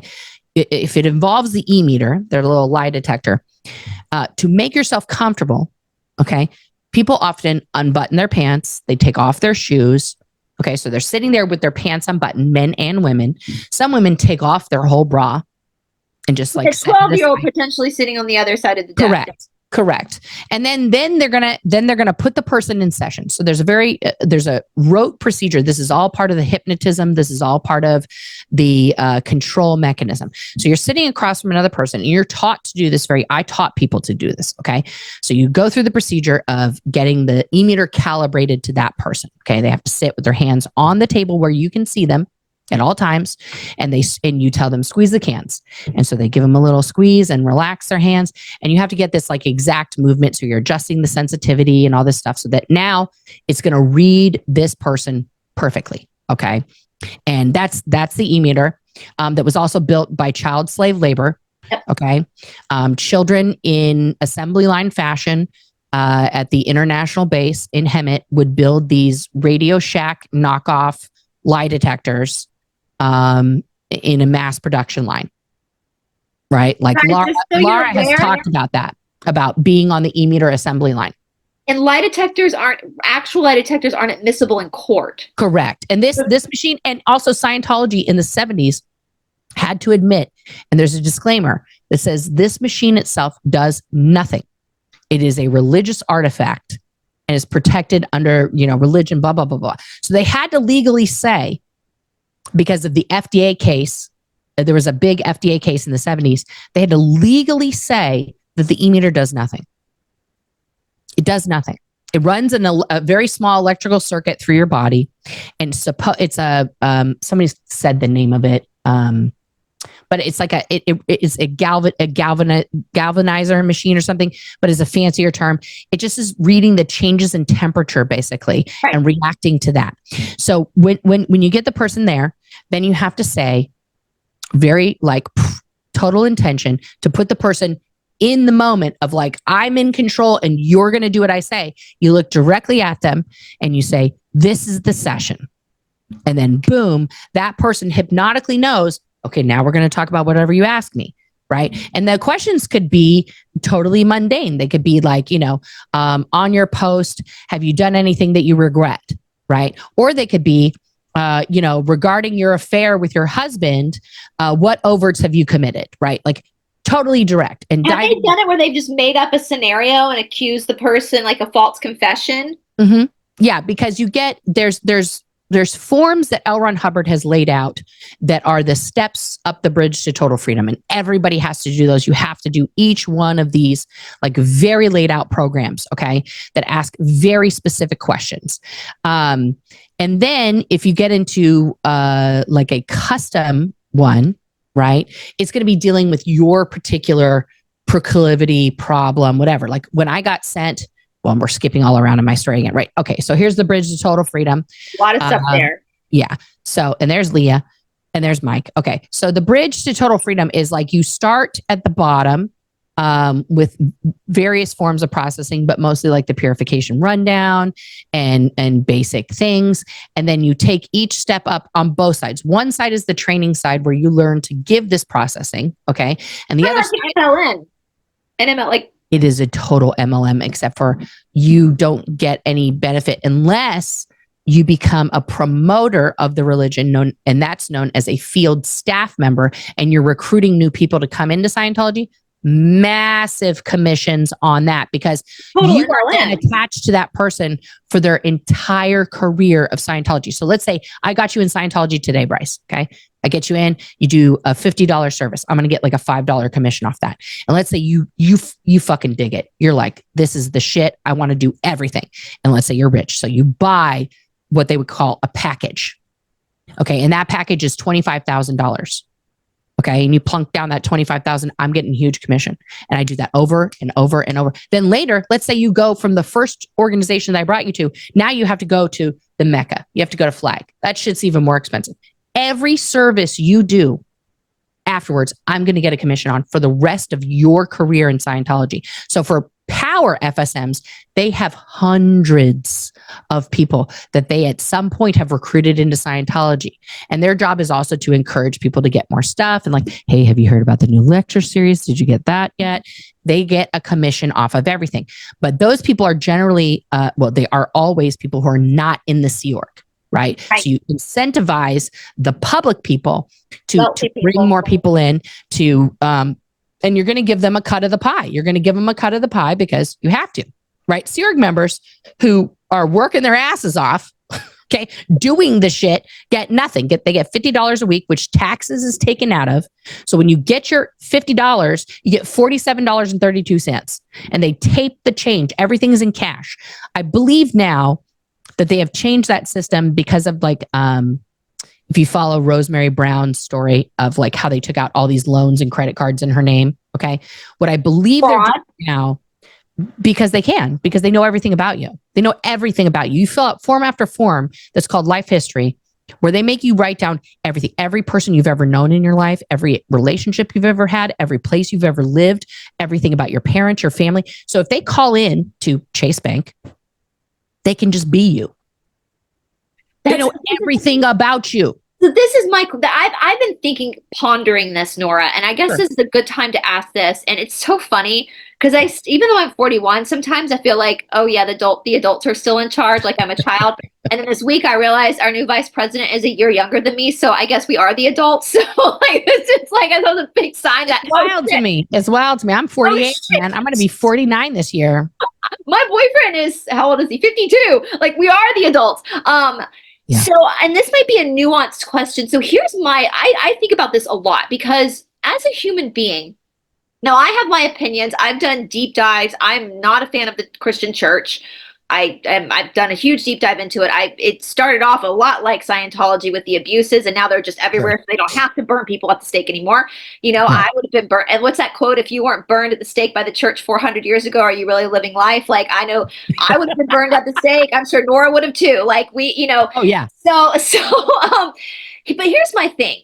Like, I absolutely believe that everybody should have the freedom of religion. I believe that they should be able to believe and the beliefs of Scientology, as far as like Xenu, all this kind of stuff, Dianetics, that's not what I think bothers most people. You can believe in a freaking reptilian drug lord who eats spaghetti I don't care. Like, if you want to worship fairies in your backyard naked, it sounds like a good time, right? You know, like, but as long as you're not hurting somebody else in the process. And that's like, even with like fundamentalists, like most Christians today are like super just grandfathered in, just don't give a shit. Like they're just doing what they got to do. I mean, Christian churches in the South are hysterical because that's one of my friends called them covens, because people are just gossiping and praying for each other. And so it's just hysterical, you know, but there's a comedy to them now. But like how do we move forward since we're the adults now? The Scientology, the belief system of Scientology, in my opinion, is not the problem. You can have all the fundamentalist beliefs that you want, but you can't act them out. It's like there are fundamentalist Christians out there, hello, Westboro Baptist Church, that have some really bad ideas, some really dangerous ideas. However, if you're not hurting other people, does that make sense? Like in the Middle East, they believe in like honor killings, but here in America, you can't do that because that's homicide, right? Even if you think that you just can't do that because we have the death. We can't.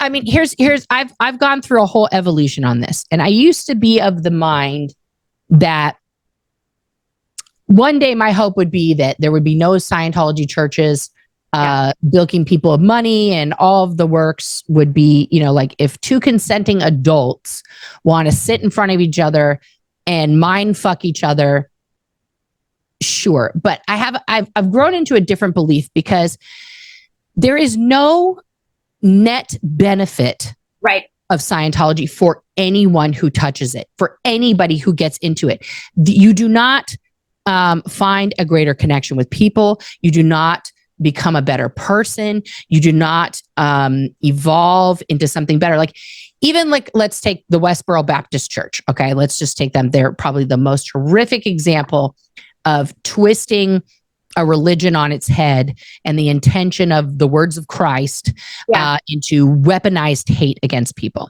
Right. The one thing that the Westboro Baptist Church, though, that it has in common with, I would say, the rest of Christianity, is that those people that are members of that very specific church believe that their actions in this life, these hateful, horrifically just classless, tasteless shit that they're doing, protesting fucking, you know, veterans' funerals with God hates fags. Like, what the fuck is that?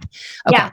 They believe that that is righteous, and those actions are going to take them to the kingdom of heaven upon their passing, and that if the apocalypse were to happen, if the Armageddon comes, if the rapture is here, they are going to be floated up to Jesus, and they are going to witness it because they are the right Christians.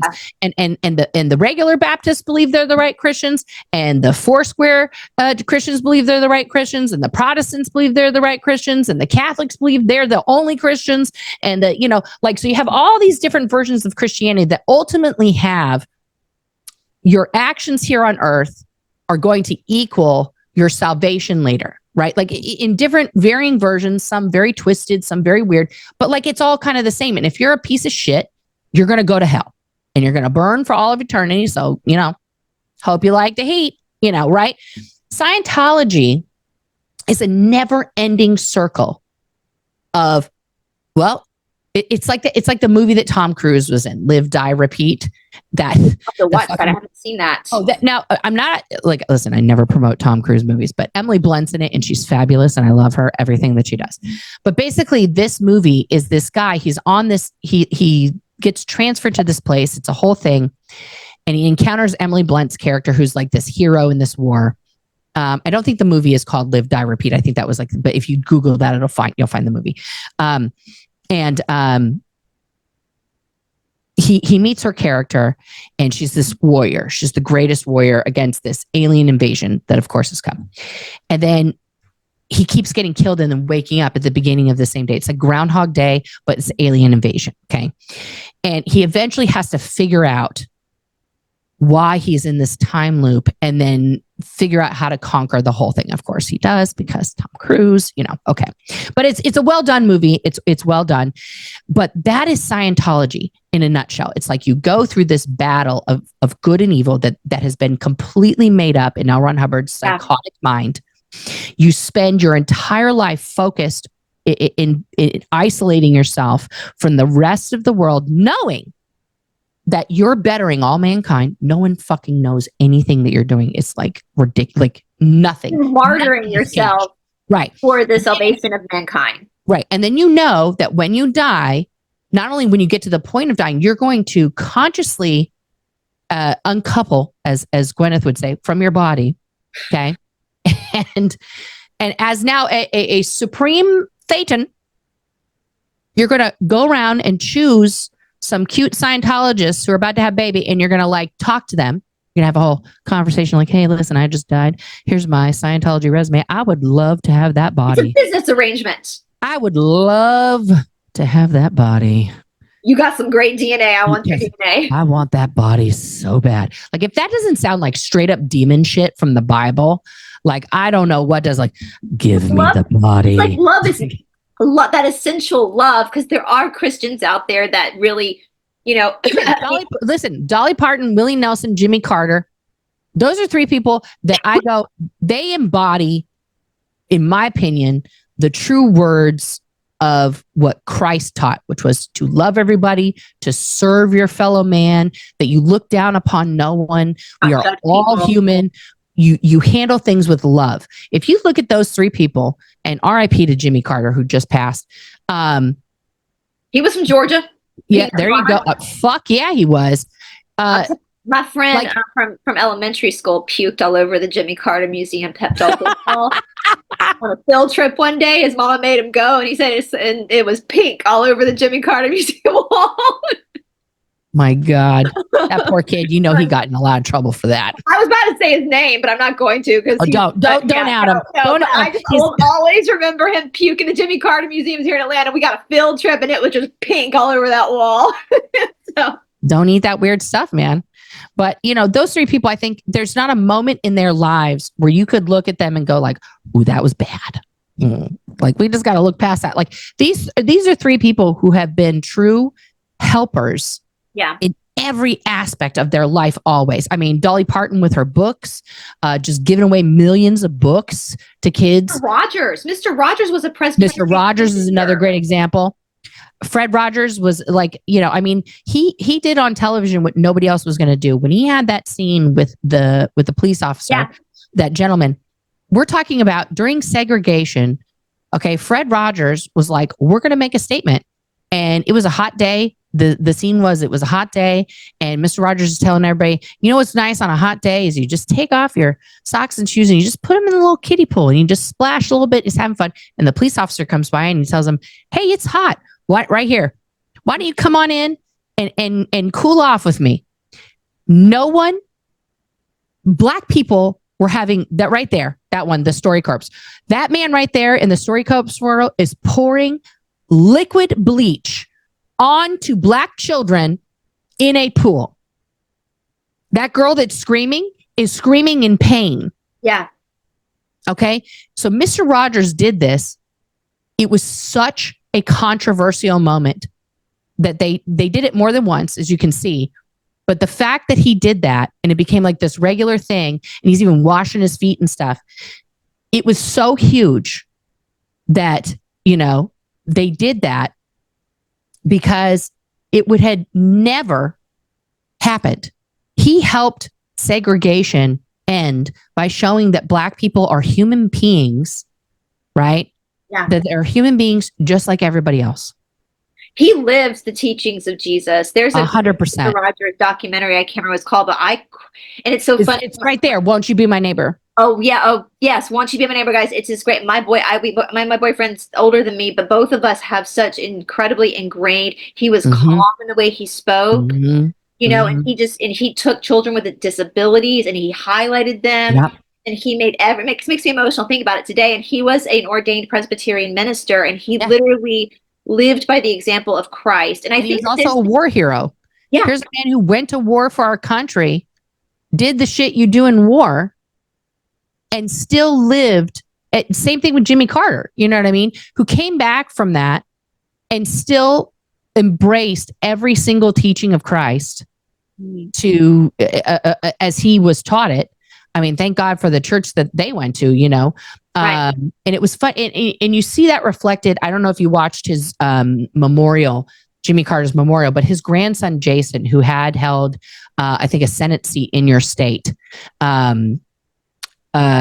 spoke. And it's one of the greatest speeches that I've ever heard, where he just talks about his papa, you know, and how he was just he's you know, talking about their house, how it's just was exactly the same the whole time. He didn't get no mansion, didn't do all this stuff. He just was this regular guy still doing peanut farm from Georgia.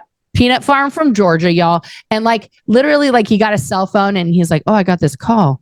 It's Papa calling. And he says, Papa, what you doing? And he says, who's this? He says, Papa, it's Jason. You called me. He says, I didn't call you. I'm taking a picture. You know what? We were driving back on the day of his memorial service, and we were speeding like demons because we didn't want to get stuck because they shut down. You know when they. Oh, I bet. So we were trying to get back to before, except that we didn't even realize, and all of a sudden we're like, oh shit! So we were trying to get back. I'll have to go back and rewatch it, but yeah, watch Jason's car. It's on C-SPAN. Okay, you can watch the whole memorial. Yeah. And that might be a big answer too, because even with Islam with Muhammad, and I know a lot. I had a good friend growing up who was Muslim, and I know there's a lot of Muslim fundamentalists as well. But there's also the extreme regular old who are good, loving people who would never hurt anybody. But even with Muhammad in the Hindu faith, which I'm super well educated in, they have all these stories of Krishna that they're living up to. But I guess in Scientology, there's not really an example, is there, of a person who had parables of teaching? Only Elron. So you go through his totally fictionalized hero story that he wrote for himself, that he learned at the feet of magi's in the kingdom of Asia, and he rode with bandits in Mongolia, and he's became a blood brother of the Blackfoot Indian, and all this bullshit, that all these things that never happened. None of it. Never. Not one of these things fucking happened. And we're all just supposed to be. Then the worst thing he ever did, in Scientology, is all bad by itself. The worst thing he ever did was one of the last things he wrote, which is called The Hymn of Asia. Oh, I've heard of this. So The Hymn of Asia there's actually an album where he sings it. In this tome, he declares that he is Buddha. Now, this is supposedly a speech that he gave in Tibet to Buddhist monks. Okay. Saying I wish that I could speak Pali right now to tell you how wonderful it is that I've come back, blah, blah, blah, blah, this whole thing. I am Matea. It's a whole thing with him singing it and stuff. It's so bad. But you read this and you go that was my first hint, this is bullshit.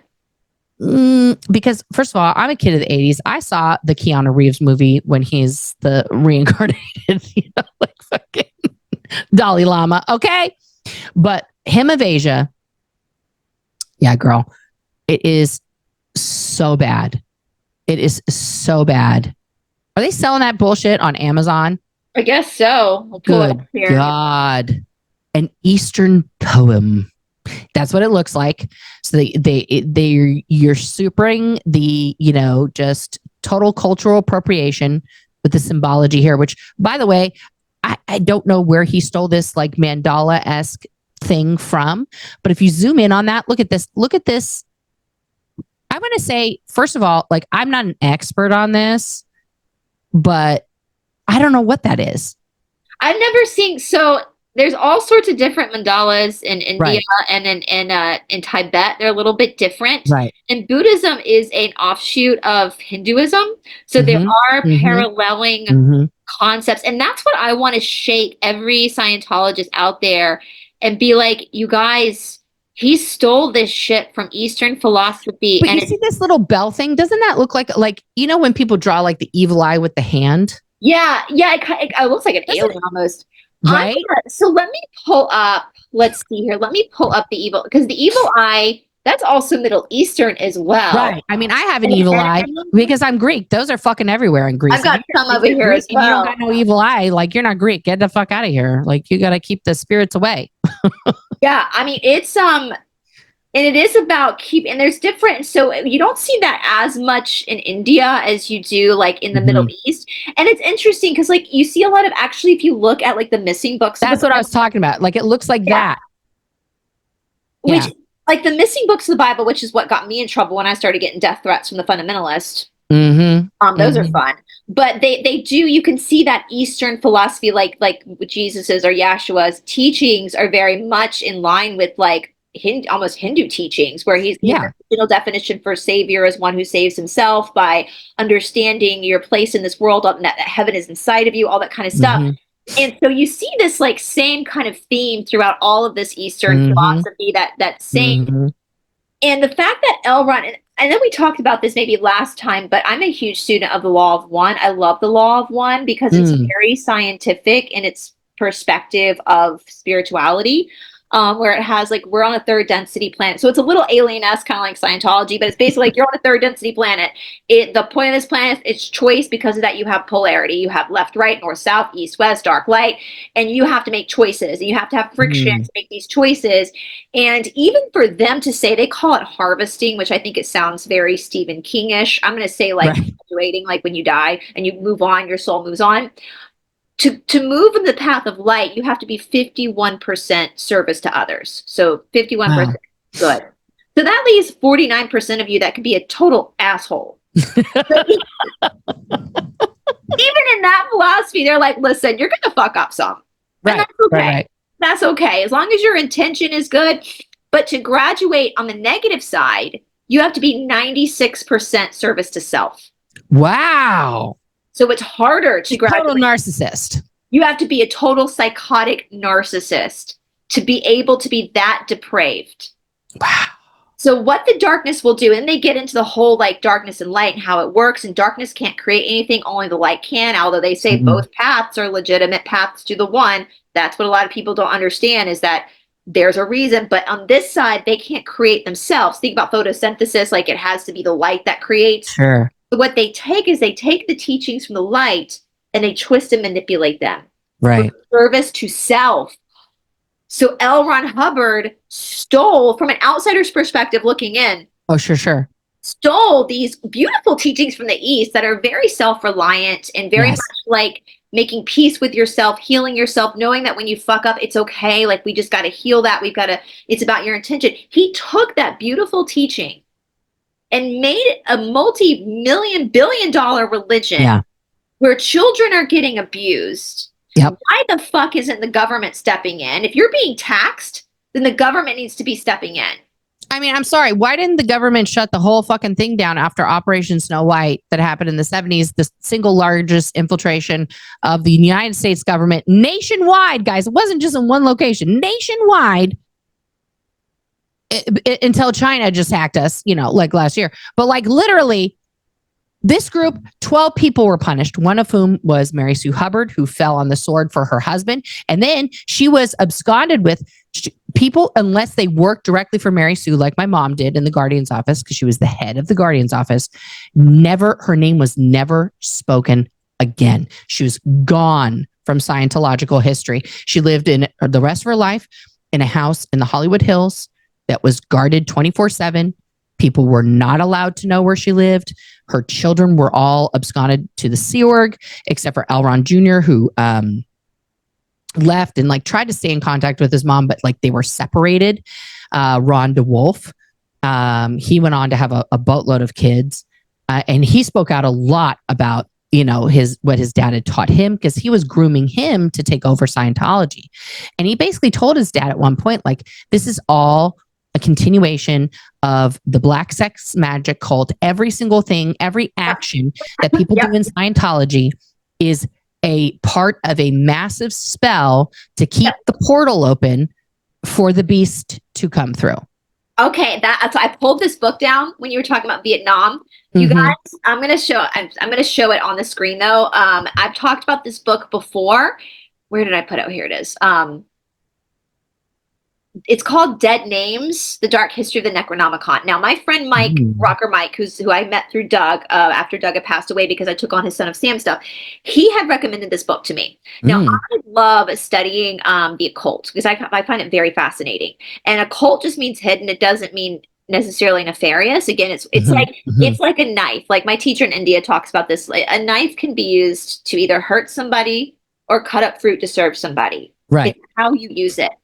So it was interesting because this is about the Necronomicon, which I'd covered before, which is a old Sumerian text. There's a lot of mystery around it, but nonetheless, the first part of the book, you guys, talks about this guy Simon, he's using a pseudonym, and he talks about this time in Vietnam and what was going on, because he's leading up to how he got a hold of this book. And he talks about how when Vietnam was going on, if you were in college or if you were in the clergy, you were exempt. And so they create their own church to be exempt, basically to get out of war. And they run into like the Process Church, which is an offshoot of Scientology. Yes. They talk a lot about the Magical Child Shop, which, you guys, there are cult shops everywhere. Cult shops aren't bad. I love going to the Phoenix and Dragon here in Atlanta. But it's just like, but there was some weird shenanigans in the 70s going on. Did you know? So many. This cracked me up. There's a part in this book, and I just cracked up. There were the witch wars of the 1970s. Did you know this, Nora? No, what? I know, right? Why would you use this in history? I keep wanting more information because he talks about in this book, like all these different covens in New York City were running around New York City in the 1970s casting spells on each other. I mean, that makes sense. So much shit. People were so high and so fucking crazy and filled with disco. They didn't know what the fuck was going on. Then we had an oil crisis. People were like, fuck it, I'm going to go fucking hex that bitch over there on Fifth Avenue. Like, that makes total sense. It makes that reality show. Can we see that? Like, in my head, I see a bunch of grown-ass adults in their Harry Potter garb going around New York, like, spellcasting each other. And I'm like, of course, you had Son of Sam at this time. You had Mafia was running New York City. Like, I think we entered a vortex at that time because all of a sudden we have serial killers everywhere. We have cults everywhere. Okay. Like, literally, what the fuck, 70s? What in the actual fuck? And then in the 80s, like, you wonder why people our age, y'all, for those youngins out here, are so fucking paranoid all the time. Kids were just being snatched off the street. Okay. Panic. What was the West Memphis thing? There was we had in California alone, where I grew up, I think we had 10 different serial killers, y'all. We had the fucking the Zodiac. Maybe the Sea Org was the safest place to be at that point. Right? I mean, like, it was California. It was like everyone you knew was probably like, are you the Zodiac? Are you the Sun? Are you Jeffrey Dahmer? Are you like fucking nobody knew? It was like there was Stalker. The Night Stalker. It was like people just wanted to, like, hey, I'm going to get famous. I guess I got to kill some people. All right, let's do it. Well, people were crazy. We were coming out of the 60s, which was this revolutionary time, which I think I had somebody explain it once that it was a rebellion, not a revolution, that we should call it a rebellion because there was an organization to it and that it got out of hand. So I think that's how all these cults popped up. You have Charles Manson. I have his book down here, which I have not even, because I've been so deep in the Son of Sam stuff that I haven't even looked at. And thank you to RIP to ex-Scientologist Doug Kramer, because he's the one that really went deep and connected all these dots too. And Charles Manson was a Scientologist too. Yes. Yeah. What the fuck happened? Like, I just make history has always been this crazy, but we just have more access to information now. I don't know, but it's wild. So we have this, and, if you do follow astrology, for better or for worse, we were coming up. We are now technically in the age of Aquarius, which is the age of information, and so we were building up. Our conscious collective was shifting and changing. We had the Industrial Revolution that changed everything. Had one of my I was telling you offline, Nora, my subscribers will remember I like to cover which is why you guys, if you're watching this, it's premiering, we're not live. So if you're asking questions in the chat and we're not responding, we're not answering you. It's just not live. So if you have really important questions, please put them in the comment section. But I've covered everything from Rasputin's missing penis, which does have a cult following now, to like the child strike of 1899, which was the Newsy story. And so think about all that's changed in like just 100 years. In 1899, children, 8-year-olds, were running around doing cocaine and smoking cigars and like throwing over carriages. And then to 1999, where we had child labor laws, which Scientology oddly doesn't, those rules don't seem to apply to religions are exempt from those. Religions are exempt. They shouldn't. This is what gets, and that kind of goes back to my original question. Like, how do we move forward now that we're the grown-ups? Like, you can't do this to children. You can't. Well, no. That's why the emphasis that we've been putting in the Scientology survivor community is like, we have to report, especially if you were, and this can happen now. There's no statute of limitations on this. If you grew up in Scientology and you were put to work inside one of those Scientology industrial buildings and hotels, report it. Report it to the child services, to to the FBI, to everywhere, but report the child labor, because as much as all the other things, the neglect, all these things, the essaying, all that stuff, okay, there's no crime that you can think of that hasn't happened to a child who grew up in Scientology, okay? But legally, because there's so many fucking legal loopholes in our country, the thing that can bring down Scientology will be the child labor that they have exploited, that they continue to exploit. And oddly enough, because on my other channel, I have 3 channels, y'all, but I do a channel where I only talk about politics, which is called Oh No America. I've been reading through the proclamations. Oh my God. Trump, there's 5 pages, y'all, 5 pages of proclamations he did before he even went to the ball. He scrawled his little serial killer fucking scrawl on that shit. One of them is very specific about immigration and bringing people over here on religious or student visas. That alone, that proclamation, if they really enforce it, that by itself could shut down Scientology and some of these other religions, because they import that's workers. Trafficking. That's a form of it's human trafficking. They are human trafficking people all over the place. They human traffic people in from other countries to do labor under false pretense, under an R1 visa, which they never get renewed. They try eventually to get the person married off to an American, whether that's a minor or not, so that they can obtain like their U.S. status, and then they don't have to worry about that, or they just don't ever renew it.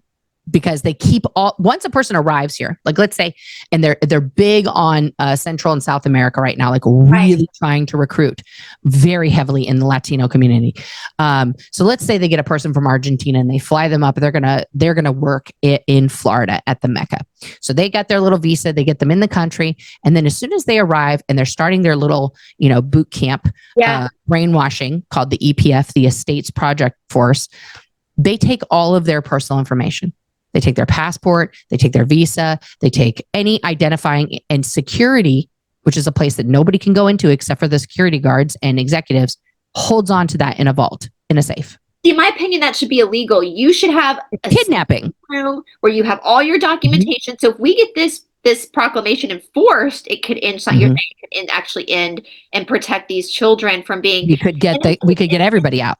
Because my idea is first of all, I got told all these stories. Oh, there's going to be an FBI. Everybody told everything to the FBI. Mike Rinder, Claire Headley, all these guys. As soon as they came out, all the senior executives. So their first step.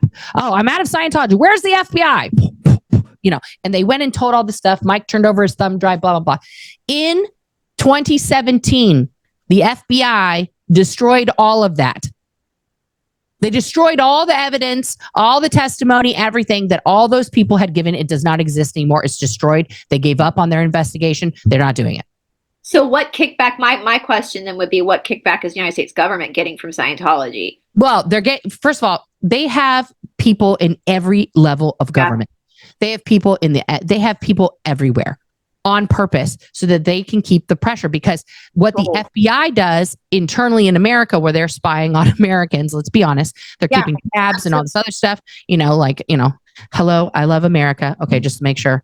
Well, I would say my agent is probably so fucking bored. He's like, this bitch never leaves her house unless she's going to teach. Like, give me someone else. Yeah. So, but they have infiltrated everywhere. And they do it slowly. It is the frog in the pot scenario where they move into a new town and they immediately love bomb the city council, the mayor. They start like, oh, hey, I saw that this park over here is in disrepair. We have a whole team of volunteers. We'll get you guys some new park equipment, like whatever they have to do to imbue themselves to these people as like good. They donate to police activity leagues everywhere. They get in with all the sheriffs. They get in with all the key players so that when you have protests like what's going on right now, first of all, most of the cops that show up, they all say the same thing. Like the cops got called on me when I was standing out in front of the Portland org. It was just me all by my little lonesome. I'm a camera pointed into the doorways. On a public sidewalk in Portland, and I'm talking directly to the people, telling them like, hey, you should get more money. You should retire. Like, it was mostly old people going in there. I was like, you shouldn't, So then one person got agitated, I suppose. I don't know, because she never talked to me, and went in and they called the police. Immediately the police show up. And they're like, and they'd already come by earlier just to be like, are y'all protesting? And we're like, yeah, we're protesting. And they're like, okay. And then they drove back. So then now they got a call.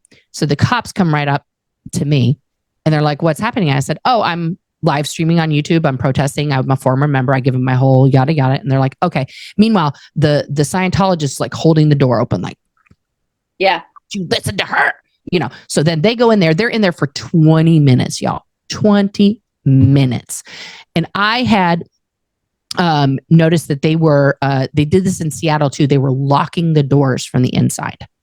They were locking the people in the building so that like we couldn't, like, I'm going to charge the building. Like, that's not happening, right? Which is illegal. You cannot lock, exits to the building while it's occupied. That's just a fire hazard, right?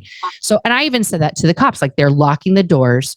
They're keeping people locked inside. Like that's a fire code violation and also potential, kidnapping. Kidnapping, yeah. And holding people against their will. In Georgia, that would be considered kidnapping. Yeah. Yeah. So they go in there, they have like a 20-minute conversation. The cop comes out. He is so frustrated because he basically had to tell them, I have every right to do everything I'm doing. And we had chalked stuff on the sidewalk that said Scientology is a cult, human trafficking, child trafficking cult, because they are.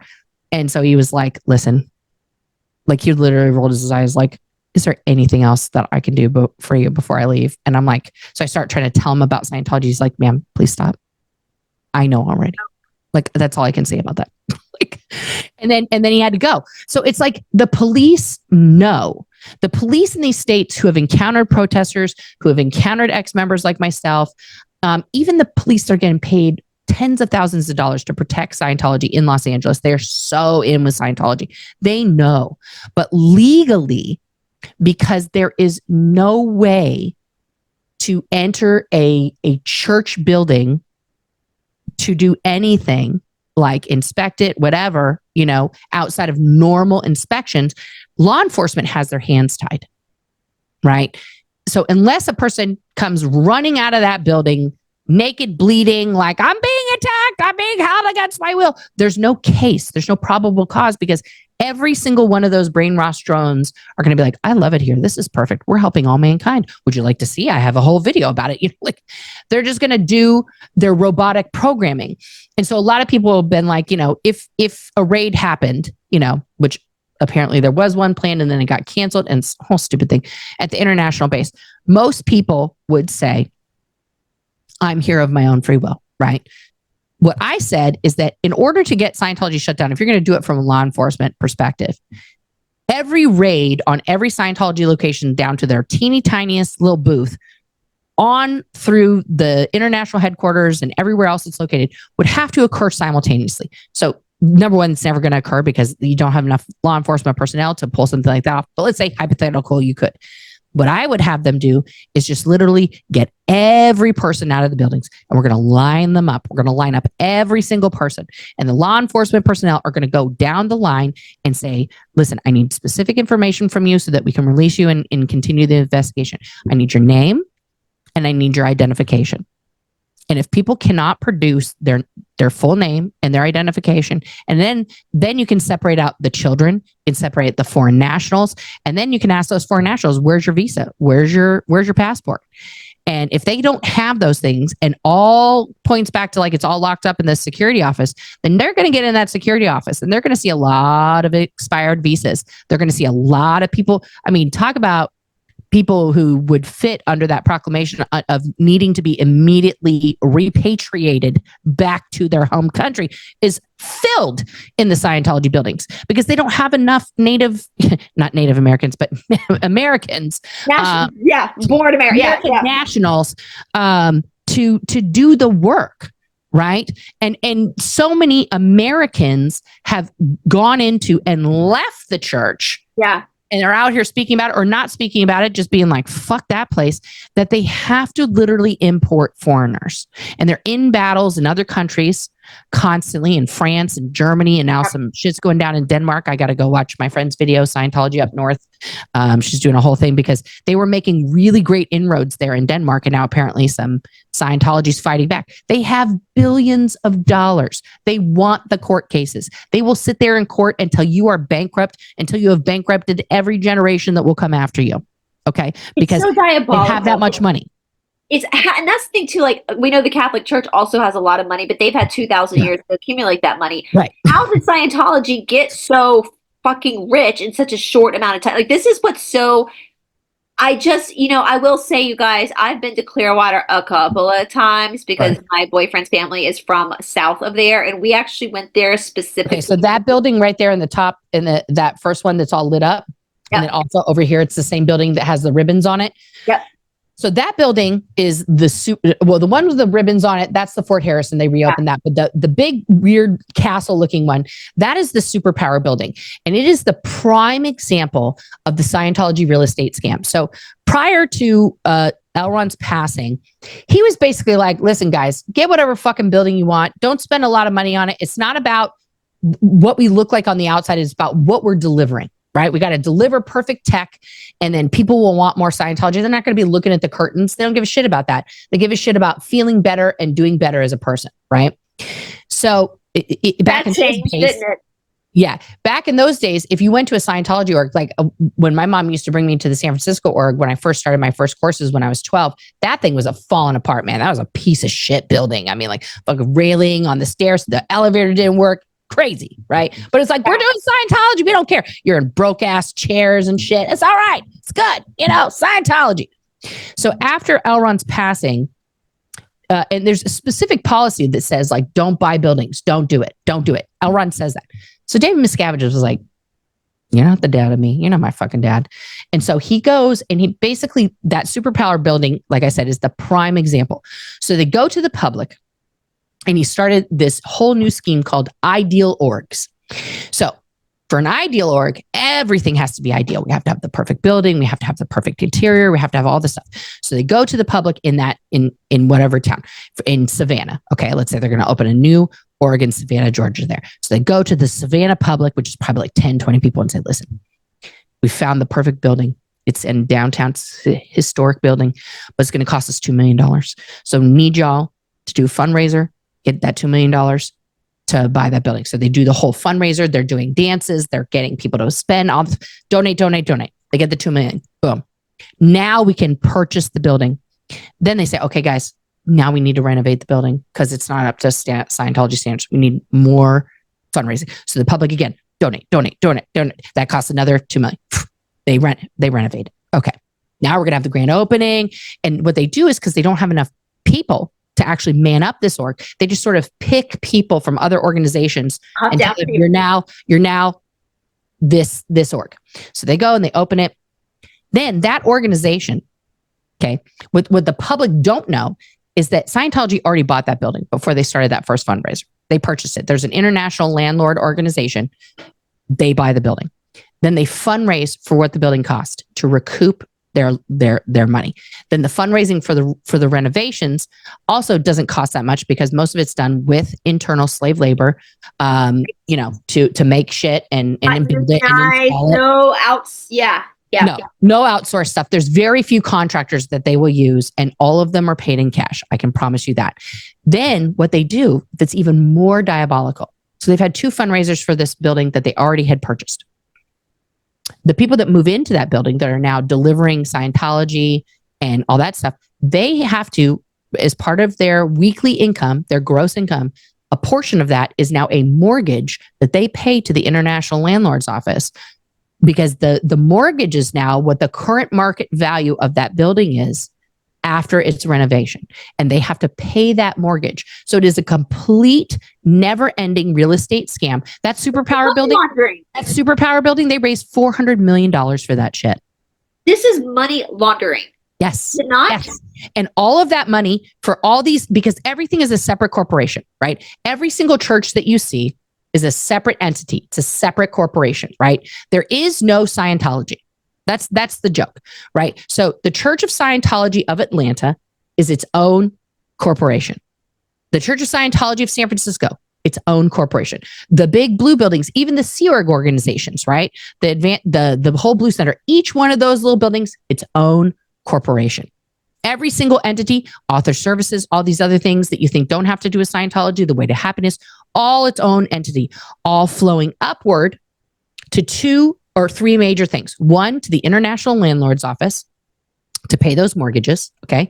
Second, to flow every week, part of your gross income has to go to gold and to RTC. You pay gold for the right to show any film that's playing in your organization. They own the rights. You have to pay them weekly for those rights.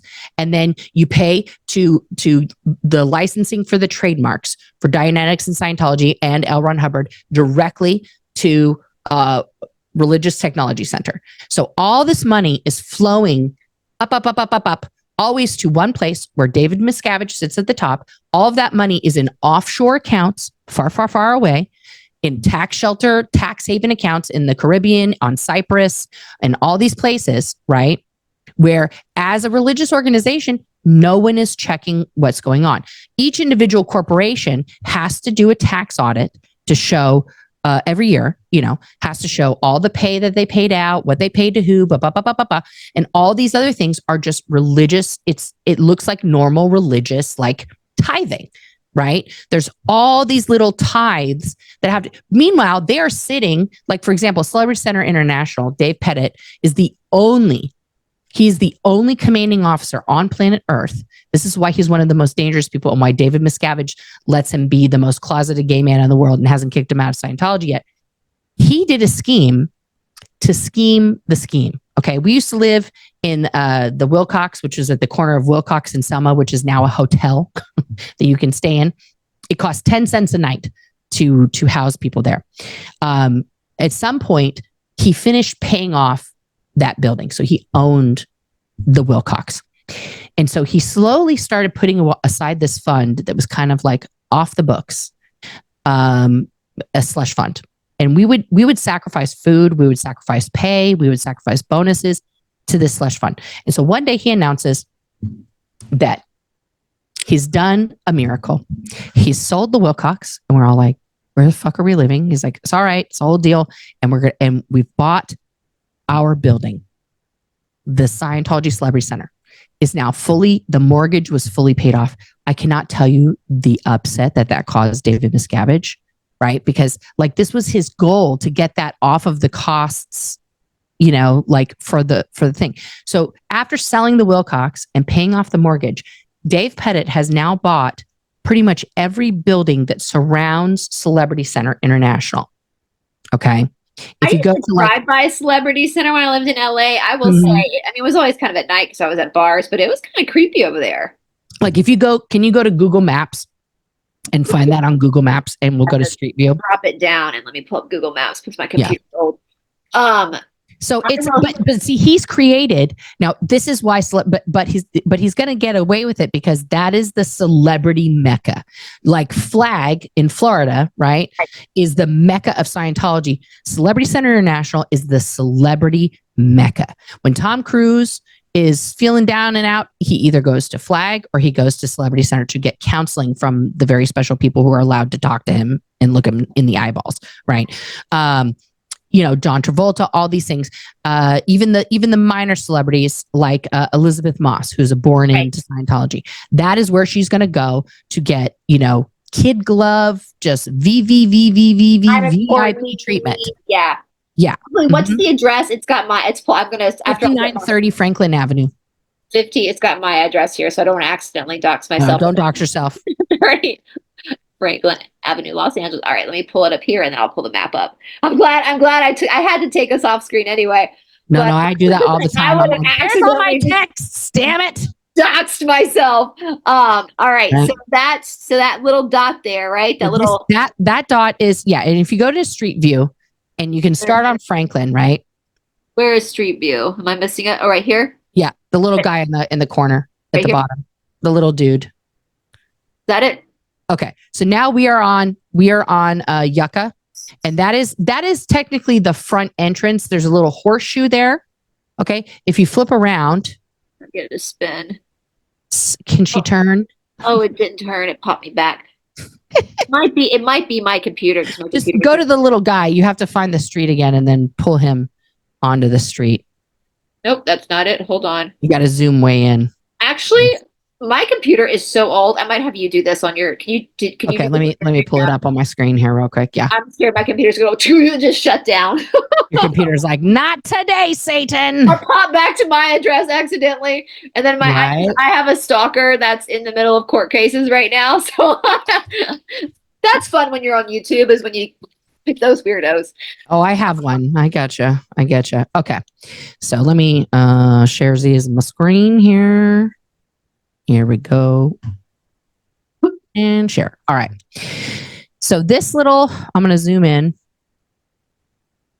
So they even have the things like marked out, right? This is the Manor Hotel. Yeah. Okay. But it's also the same.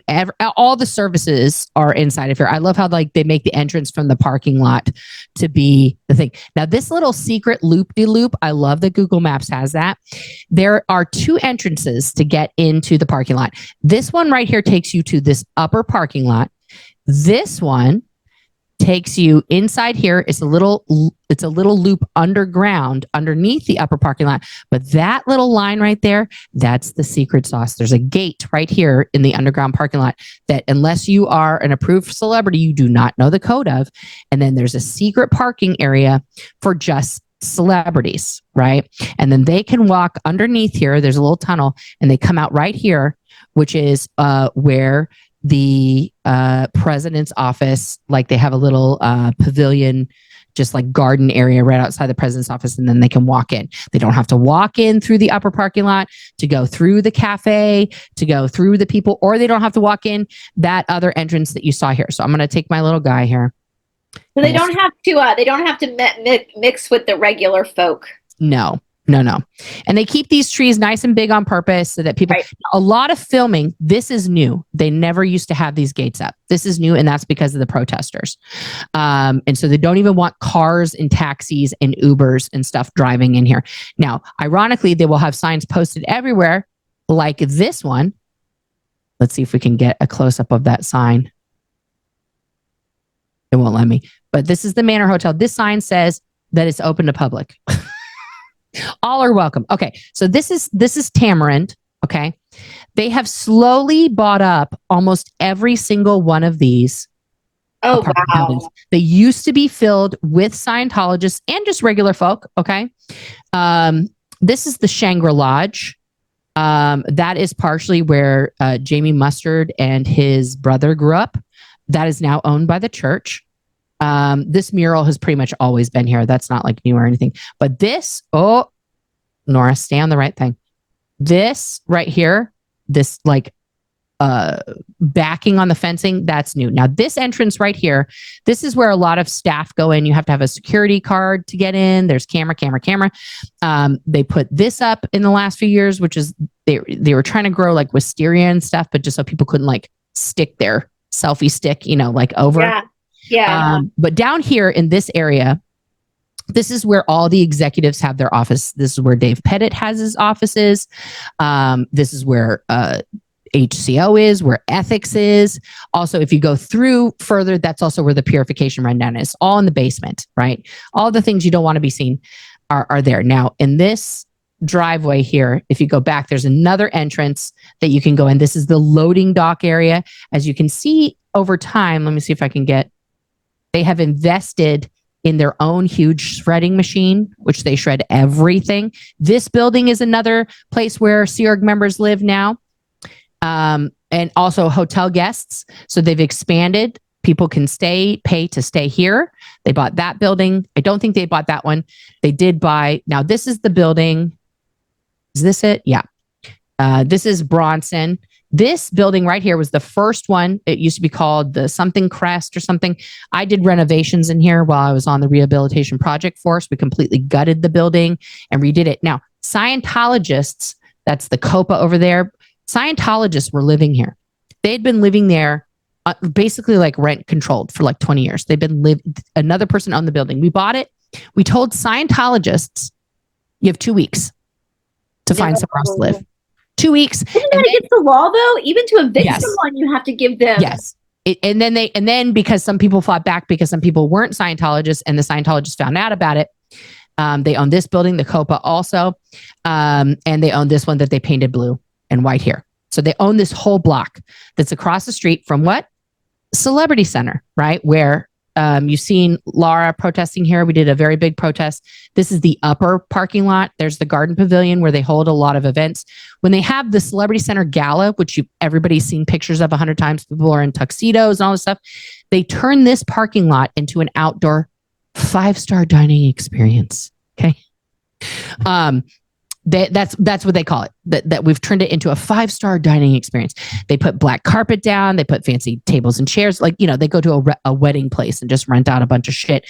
They food caterers get stationed like here with their mobile kitchens, and then people like me would be in a gown talking to celebrities, making sure their food's fine. And then there would be like speeches and dancing inside the garden pavilion.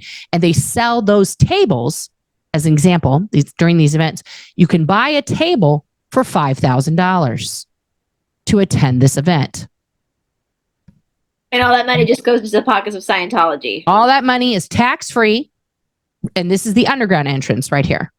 See, that's under the parking lot. Let me go around to the front of the building. This is like a mafia organization. I don't know much about RICO law, but is there not like... That's how they took down really NXIVM was through RICO law. Well, they took them down. Well, see, here's the Gelson's that we all used to go to. It used to be called Mayfair, but now it's a Gelson's. We'd all go buy people go buy their cigarettes. I didn't never smoke, but you go buy you don't want to eat what's for eating, or you need pantyhose, you need deodorant. We would go to Gelson's. There's a little shopping mall here with the world's worst Chinese food. Don't eat that. You're going to die. This place, this deli is a total mafia front. But they got really good sandwiches. Okay, so we go here. This, of course, is La Poubelle, the very, very famous restaurant, infamous restaurant. Danny Masterson frequented and drugged many of his victims at. They sell his wine there still at La Poubelle. And then, of course, right down the street, which is ironic, right? They have all these little great shops now. Okay. There's this Centerpoint Books that's been there forever. creation. This is some sort of like juicery. This little ice cream shop is the bomb. That was not there when I worked there. I would have been there every day. There's a sushi place. Then, of course, the most irony, you have the Upright Citizens Brigade across the street from Celebrity Center, one of the most famous improv comedy shops in the world that has produced more, like Kristen Wiig went there. Melissa McCarthy was training there. Like people who are very famous. Okay. So there's all these other restaurants. There's Birds. Okay. So where I worked there with kids, this is the Franklin Gardens. One time, one of these palm tree heads during hurricane winds just fell off and just fell right into the thing there. They just, yeah. So where I worked was like about right here on the second floor. And I could see, like, my vision that I could see is I could see directly across, and I would stare at the Upright Citizens Brigade and just imagine what was happening there. There also used to be a very big billboard here, right? That now, mysteriously, the billboard is gone. Right. There's a huge billboard at the end here. And they have now convinced Clear Channel to get rid of that billboard. It used to be right on top of this building, a huge billboard where the first Call Me billboard was going to go up. And then Scientology bought it for like a number of years. They had a concocted Dianetics ad on there. And I think eventually they just basically put enough pressure on Clear Channel to get rid of the billboard near their location so that nobody else could ever put something that was anti-Scientology on it. It's just so handy that I mean, I go back to that, like, everything is so calculated. Mm-hmm. Just being across the street from a huge improv. But what other church has the power to literally buy up all the real estate around them? And they've done that also. Let's go here to Elron Hubbard Way. Okay. They have done the same exact thing here. So you have the largest Kaiser in Southern California right across the street from them. Okay. The Children's Hospital is also right there. And they're surrounded by 3 hospitals. Okay. In this stupid Wendy's. Okay. So, so Wendy's kept wanting to just let itself be known. Right. Wendy's is like, fuck. Okay. So on this block here, okay, you have, of course, the very famous shaped U building. This complex, which included this building, what is the American St. Hill organization, this building, which is mostly a mill, and the Church of Scientology, Los Angeles, that whole parking lot, this whole thing here, and these buildings right here were at one time Cedars of Lebanon. Okay. And then Cedar Sinai sold this building in 1976 to the Church of Scientology, like as is. It's fucking piece of shit. And then moved into their newly built facility in Beverly Hills, which is actually where I was born. But my mom, when she was pregnante with me, was in this building right up there doing a Lamaze class with Sylvester Stallone because it was still Cedars of Lebanon. Right. At the time. Okay. So then this became AOLA. So the thing about this is that you guys have to realize this was a hospital since the late 1800s. This building, the interior walls before pre-renovation were all like terracotta brick. So imagine the Spanish flu, every disease that has happened up until 1976, people coughing, the things, the polio, all this stuff. It's just living in that terracotta tile. So who gets to renovate all that stuff with no PPE? Me and other people. We would go and smash those. We would all get terribly sick every time we were smashing walls. Oh, you guys are just potential trouble sources. It's your fault, right? We're literally exposing ourselves to 100+ disease. And it's our fault, right? In this, so in this room right here, this is actually, this is where the canteen is, but this little wing right here, this is a dorm. It's a very large room that takes up like almost those 3 whole windows. Okay. 32 of us were housed in this room, triple bunks during the RPF. This was one of the large women's dorms. Okay. Right next to the canteen here, where you see people coming in and out all the time, there's a little walkway. You see that little walkway right there? Yeah. If you go down that walkway, you're in the basement. And if you go to the right is the canteen.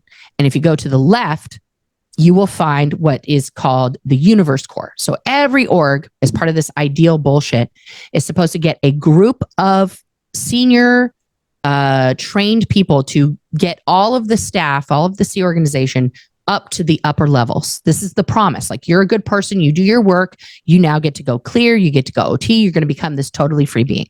Okay. So the room that we had to renovate to make a universe core space for people to study the super confidential shit used to be, when this was Cedars of Lebanon, the cobalt room, where they delivered early radiation to people. Oh God. Cobalt. Okay. When Scientology bought the building, their cobalt radiation machines and everything were still in there. Those were long since gone. But we still had to knock down the walls, reframe it out, make the space. We all got radiation poisoning, like the symptoms of radiation poisoning. We all got it being down there for you're down there for 5 to 10 hours at a time. Maybe a pee break. Maybe you got a 20-minute meal break during that time period, right? This is a walkway that takes you between these two buildings. This is, as you can see now, they have it totally covered up so that this is what they're encouraging people to do. Go into the canteen and then walk into this building. This is where Aaron Smith-Levin worked. This is with the disgusting lion. Oh my God. People were so mad about this lion when it happened. They paid so much money to this sculptor, and I think it was a fucking joke. And David Miscavige lost his shit about this lion. Anyway, this is where people go to learn the St. Hill Special Briefing Course, which was originally a set of lectures and bulletins that came out in the 60s and 70s that Elron delivered in person at East Grinstead in St. Hill. So you have the American St. Hill organization, you have the European one, and you have actual St. Hill. You also have one in South Africa. And then you can also do this course in Florida. But normally you have to go to a St. Hill. Now, this little building here that I skipped, this one right here, this is called Leb Hall. It's called Lebanon Hall. Those doors enter into a chapel that, again, we, on the RPF, we completely renovated. Some regular Sea Org members live here. Second floor is all RPFers. Okay.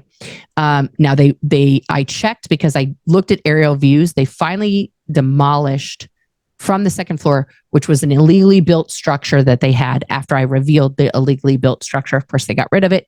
Where we used to, that was our course room. It was built behind a fire door, a fire exit out of the second floor onto the roof.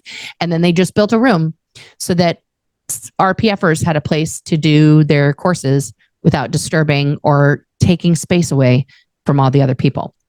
Almost like so the RPF is like the chain gang, like the punishment. The people are being punished. Yes. But it's almost like they need people to fuck up, which most of the stuff people get sent for isn't that big of a deal anyway, but they need that chain gang to do this free labor. Yeah. And this last building here, this is the Church of Scientology of Los Angeles. Up until maybe even like early 2000s. Clearly this Google Earth picture was taken when they had an event going on. So like pre-event, we did this side, and then you roll it around. Hollywood. I was hoping we get some protesters 2024. And this is when they've put all the planters out. So you can see the second time Google Earth came to take this picture from June. This is when they are legally blocking the street with these planters that the city has ordered them to get rid of. Okay. But this organization used to be staffed with non-Sea Org members. It was the only non-Sea Org organization on this block. And then in the early aughts or something, it became a Sea Org. They wanted this to be a Sea Org only base. They always have their ridiculous sign going, curious, come in and find out. Okay. And you go around. Now, this parking lot also, again, becomes an outdoor event space for them when they don't want to rent out the Shrine Auditorium. They insist everybody comes over here. Okay. And then you go around. Now they have you see all this. That's when they're going to have an event. They put that all up and they play their trademark music to try and get people copyrighted. This building right here is the mill where they make everything. Literally, you make. When everything. You say they play their trademark music, it's for people filming and protesting. Yeah. So they're playing like their albums, The Road to Freedom and this other stuff, which is terrible. Yeah. It's awful. You have to hear Elron Hubbard sing. So that's when the protesters, for people who aren't on YouTube, when the protesters are live streaming, if you play copyrighted stuff, you get struck. Right. But we've gone to battle with them and YouTube and being like, we're in a public place. If they're playing music, there's nothing I can do about it. There's no expectation of copyright if you're going to play it loud, and like they play it super loud. Now, they have not bought all these buildings on this side of the street. These people hate Scientology. Good. I was going to ask, are they going to hold out? With a passion. They will get on their bullhorns and be like, it's 10 p.m. Turn it off. Like, and they try and call in a noise complaint. And like, guys, you can see they've put paper and things over all these windows. There's a few, this window is broken. They haven't even repaired it. This area right here is their loading dock area. It is now completely sealed off. You can only get in here with security cards. This is where the RPF used to muster up. We'd also go, this is the back side of the ASHO building. That's also where like crew dining was, where we would eat. This part right here, this is security. Security, this little horseshoe, it's called the horseshoe. Right inside the door to the left is security. That's where they are armed, where they have all the things. Somebody was like, what's this? Is it a vault? There's a boiler room underneath here because it was built in the 1800s. And the guy who ran the boiler room literally came with the purchase. He's like, I'm the only guy who knows how to do it. So I'm just He's still alive. He died finally, but he was like in his 90s, and he would put on like they put him in a Sea Org uniform, but he was never a Sea Org member. He would just walk around with like a lit cigarette, like these fucking people like this. So nobody would have nothing if I weren't here, you know. So they eventually had to replace the boiler because he did pass away, and it was like such an old system that like nobody knew how to do. I mean, it's like a trade that's lost. Right. This is where David Miscavige will park if he's here, because then he's protected. You go in this part, and this is basically like nobody does any work down here. And then people live in these upper floors here and stuff like that. But there used to be on either side where these stupid crepe myrtles are now. There used to be, they were right here where these little palm trees are now. 2 beautiful cedar trees. And I do mean beautiful. That's why it was called Cedars of Lebanon, because of these cedar trees that were well over 100 years. One day, David Miscavige pulled in his little Mazda Miata, and he said, why are these fucking ugly trees still here? No. Get rid of them. So immediately, it was the RPF's job to go chop down these perfectly healthy, with no permits, of course. We're just chopping these fucking trees up. Then, because one of the RPFers had a bright idea, was like, I can make something. This is like the most perfect cedar wood on the planet. It's perfect. So this guy was an artisan in terms of being a carpenter. And he started hand carving these blocks of cedar into book cases. And then, because he did this and polished them, it was like intricate parquet designs, polished to like, you could see a reflection in this shit. I mean, it was so beautiful. So then Author Services, who was a separate corporation, found out about this little project, wanted even more. And they decided they were going to sell leather-bound special editions of Dianetics in those boxes that were made with slave labor from trees that were cut down that shouldn't have been cut down for $1,000 each. Yes. Yes.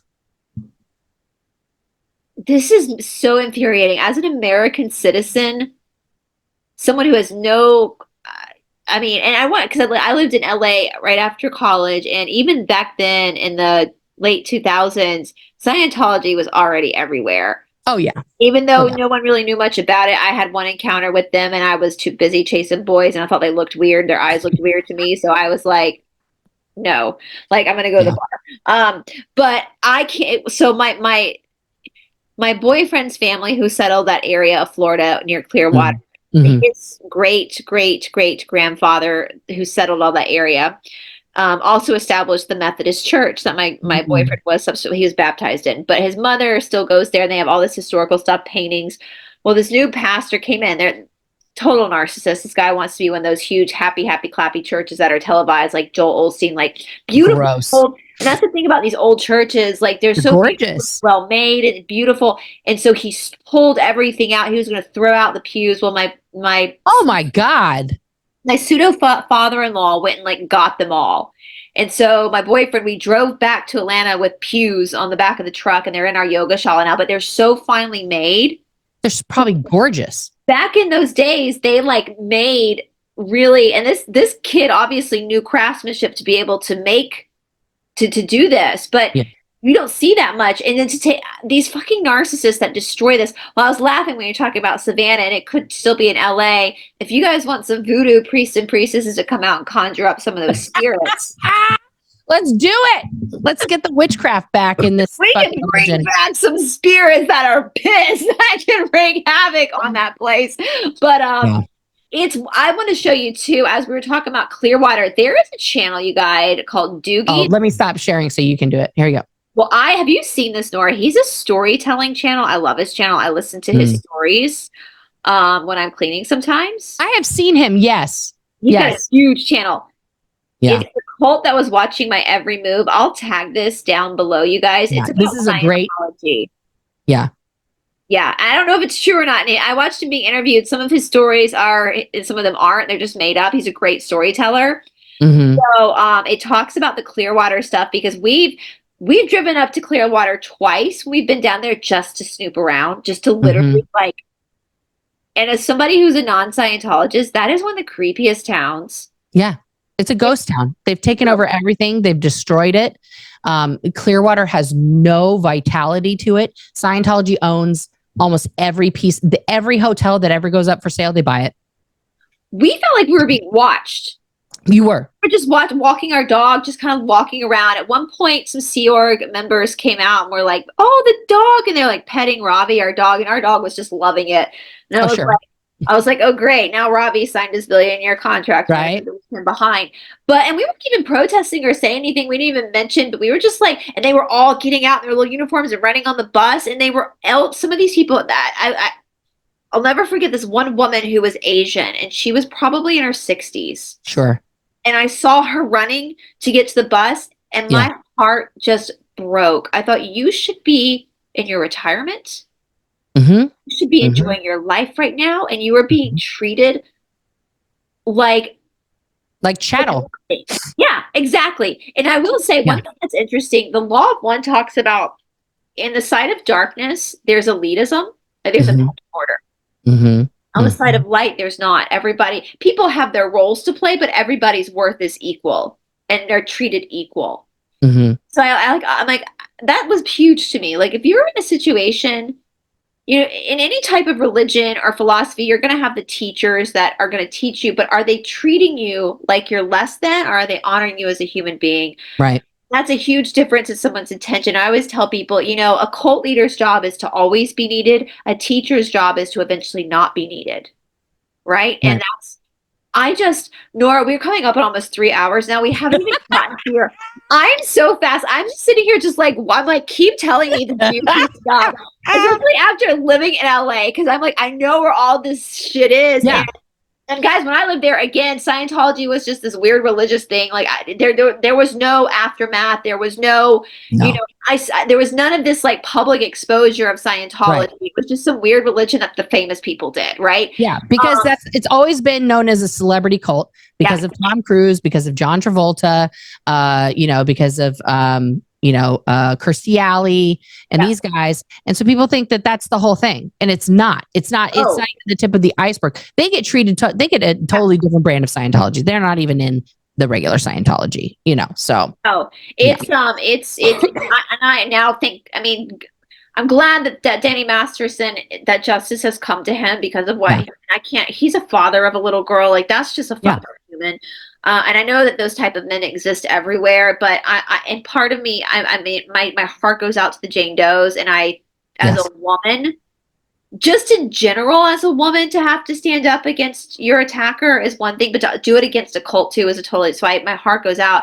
But and they lost the first case. It was a mistrial. They had to re-traumatize themselves twice to get him behind bars, and now one of those Jane Does is the Jane Doe in the Jane Doe versus Gavin Potter and David Miscavige. And they have a civil case going against Danny Masterson. Also, it's like these women for the last 15 years straight have been living in these traumatic incidents, trying to get justice, right? While being attacked, while having their dogs killed, while all these things. And I'm gonna quote Mitch McConnell, and yet she persisted. Like, yeah, they fucking persisted. Yeah, they fucking kept going because it's important. It's important to tell the truth, and it's important to stand up against abuse in whatever form it takes. And when you have $1 billion cult, that you're facing, that's a lot. And because your abuser was famous, it made the national news. Of course. And that was hard for them, but because they pushed forward, it also broke open Scientology even more. So, and as a woman, for any woman to come forward about being assaulted is one thing, but when you're going against that too, on top of it, it's a totally different thing. And I just can't wait. I know this sounds nasty of me, but Ashton Kutcher was not only attached to Danny Masterson, but he's also with Diddy as well. So I'm waiting for that shit to drop too, because Ashton's been involved in too much shit. Two of those guys are your friend, and there's that unsolved murder that he was. No, he's involved in too much shit, man, for his hands to be clean. It's too many. It's too many. Let it all out, my friend. Let it all out. Well, Nora, obviously, will you come back so we can talk about the RPF? Because I want to hear about escaping. I can't. And I want to get into narcissistic abuse with you too, because I think that is so, so important. You brought up Darvo.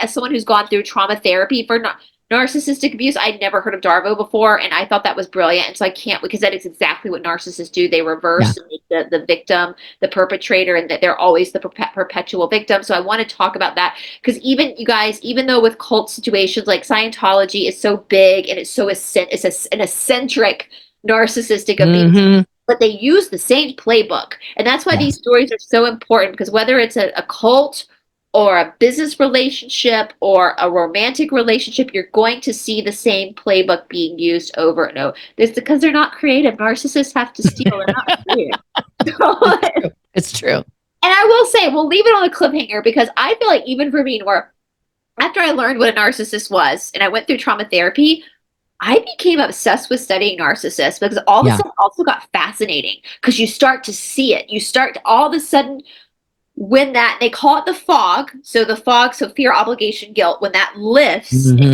clearly, you're like, oh shit, that I see it. Yeah. But the manipulation, and so I really want to get into that too. I know I have a lot of people on my channel who have gone through narcissistic abuse from intense religious, whether it's fundamentalist religions. And I do want to be very clear, like, I know with these older religions like Christianity, Judaism, Hinduism, we know there are extreme groups, and that's not the majority at this point. And Scientology is different. It's a new religion, so it, hopefully it won't be around for 2,000 years. But what it's 75, baby. It's 75. I mean, God, Elron Hubbard, what a, his story is so, guys, if you're new, I'd watch Going Clear, has a great background with the black magic stuff. If you're into the, get this book too. Dead Names. And even if you're not interested in the back half of the Necronomicon, just the story of the Process Church, which is an offshoot of Scientology, where they were sacrificed. And even before Doug passed away, he had an episode on where they had their school in Mexico that David Miscavige talked about in a speech. And this was recently. So there's still like connections to this Process Church that was sacrificing dogs, which is part of goddess worship, which is, listen, I'm a dog lover. Like, do not. Me too. I have 2 dogs. I will take a bullet for my dog. Like, when my dog came in pissed mad at my boyfriend because it had snowed outside, I became mad at my boyfriend too because it had snowed outside. I will give anything for my dog. And you guys, I know my channel is a huge fan of Catherine Edwards. I am going to introduce, speaking of dogs, because she's a dog rescuer as well, and she has my goodness, she's a biologist, and she's like, screw people, let's look at the dogs. And she has a whole diet plan for dogs. She saved our dog with our diet plan. She really health-wise. So I'm going to introduce Catherine and Nora as well, because she's into all that mind stuff and how the human mind is so fucking fascinating. Like, how it's like, what? Yeah. We are like the only species that will let the dumbest among us like lead us. and we'll leave these narcissists, just leave them in power. And I know our ancestors didn't do that. They used to leave, the tribal people used to leave the petty tyrant narcissists out in the middle of the forest to survive on their own, because they were like, good luck, Chuck. Yeah. How did we devolve into like letting them be heads of religions? But nonetheless, so more, Nora, will you come back and tell us more? Awesome. I know my audience just was people who had not seen you ever. I know they're like, oh my God, I got messages like she was great. She was fantastic. Oh, thank you guys so much. I appreciate that. Please subscribe to our channel, guys. If you love talking about this type of stuff, I can't wait to get into the narcissist stuff with you, because you guys, please go check up on her recent videos. Go give her support. When you go through narcissistic abuse, especially because I've been through it online as well. When you have a narcissist, because they're cunning and they're smart and they know how to twist things. And so please go give Nora that support. Please go give her a subscribe, just to make sure that we can, us good people with souls and empathy and I said this before. My friend Catherine always says this too. Opinions are like assholes. We all got one, and every one of them stinks, right? Right. Opinions are all going to change. You can have people of two totally different political backgrounds, different religious backgrounds. And as long as your moral compasses are the same, you're good, right? Yeah. As long as we can just stick together and support each other, because these cults and Scientology, guys, call your senators, call whoever you got to call, even if you're a non-Scientologist, to get this shit out of your community. I know one thing I wanted to bring up before we sign off, doesn't Scientology too, when they come into communities, try to ally themselves with other religious leaders? Oh, absolutely. Yes. They form religious coalitions everywhere. Yeah. So warn your pastors, warn your rabbis. Yeah. Warn your yoga teachers, warn these people that this is not a religion you want to be aligned with. Yes, freedom of religion, all that kind of stuff, but this is human trafficking. This is not. Yeah. There's no God. No, and I agree with our new president about probably nothing, but he is very adamant, and because I was reading through the proclamations of part of one of the proclamations that has to do with the border. One of the paragraphs was like, we're going to end child trafficking in the border. And listen, I'm for that too. I don't want children being trafficked. I don't want this, human trafficking is bullshit in any form, right? What they're calling human trafficking and what maybe is a difference of opinion, but that is what's happening in Scientology every single day. They are trafficking people. And if I align with this man on that, to utilize the people who have suffered and survived this religion, to get them held accountable for something. It's a baby step in the right direction, because you gotta play the hand you're dealt, and you can't imagine all these other scenarios. Those would be great, but they're not real. So you got to work with the system that you're in and make it work for you.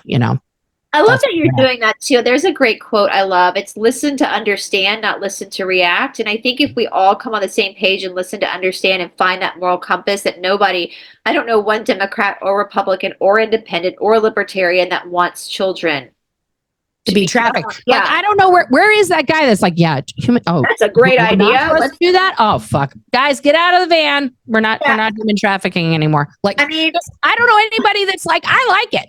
That's a great idea. Let's get an 8-year-old to overwork himself, and so, I love that. I think if we just come together, our world is so divided now. And it's like, wait a minute, but these are all opinions. And I'm not the same person I was at 22. Thank God.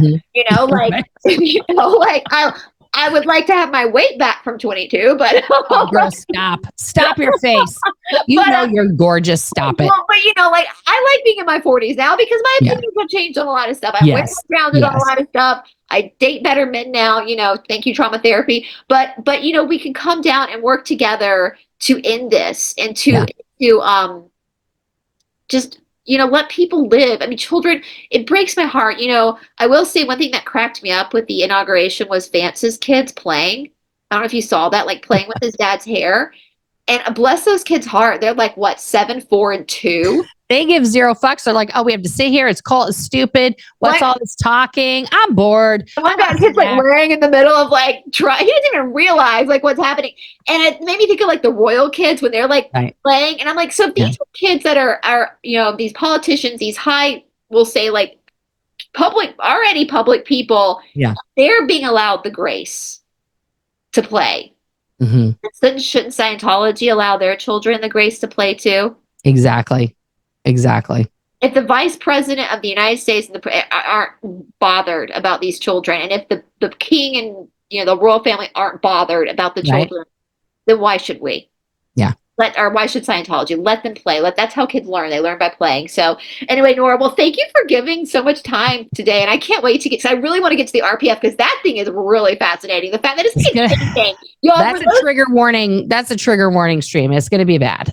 It is like, I'm not going to lie to you. We talk about humans, like I heard someone say statistically, we do have more people like in labor camps now than back when slavery was like an open legal thing. 100% with profit jails for profit and things like that. Absolutely. We have more people under bondage, like if you want to describe it like that, than even during the peak of slavery. Yeah.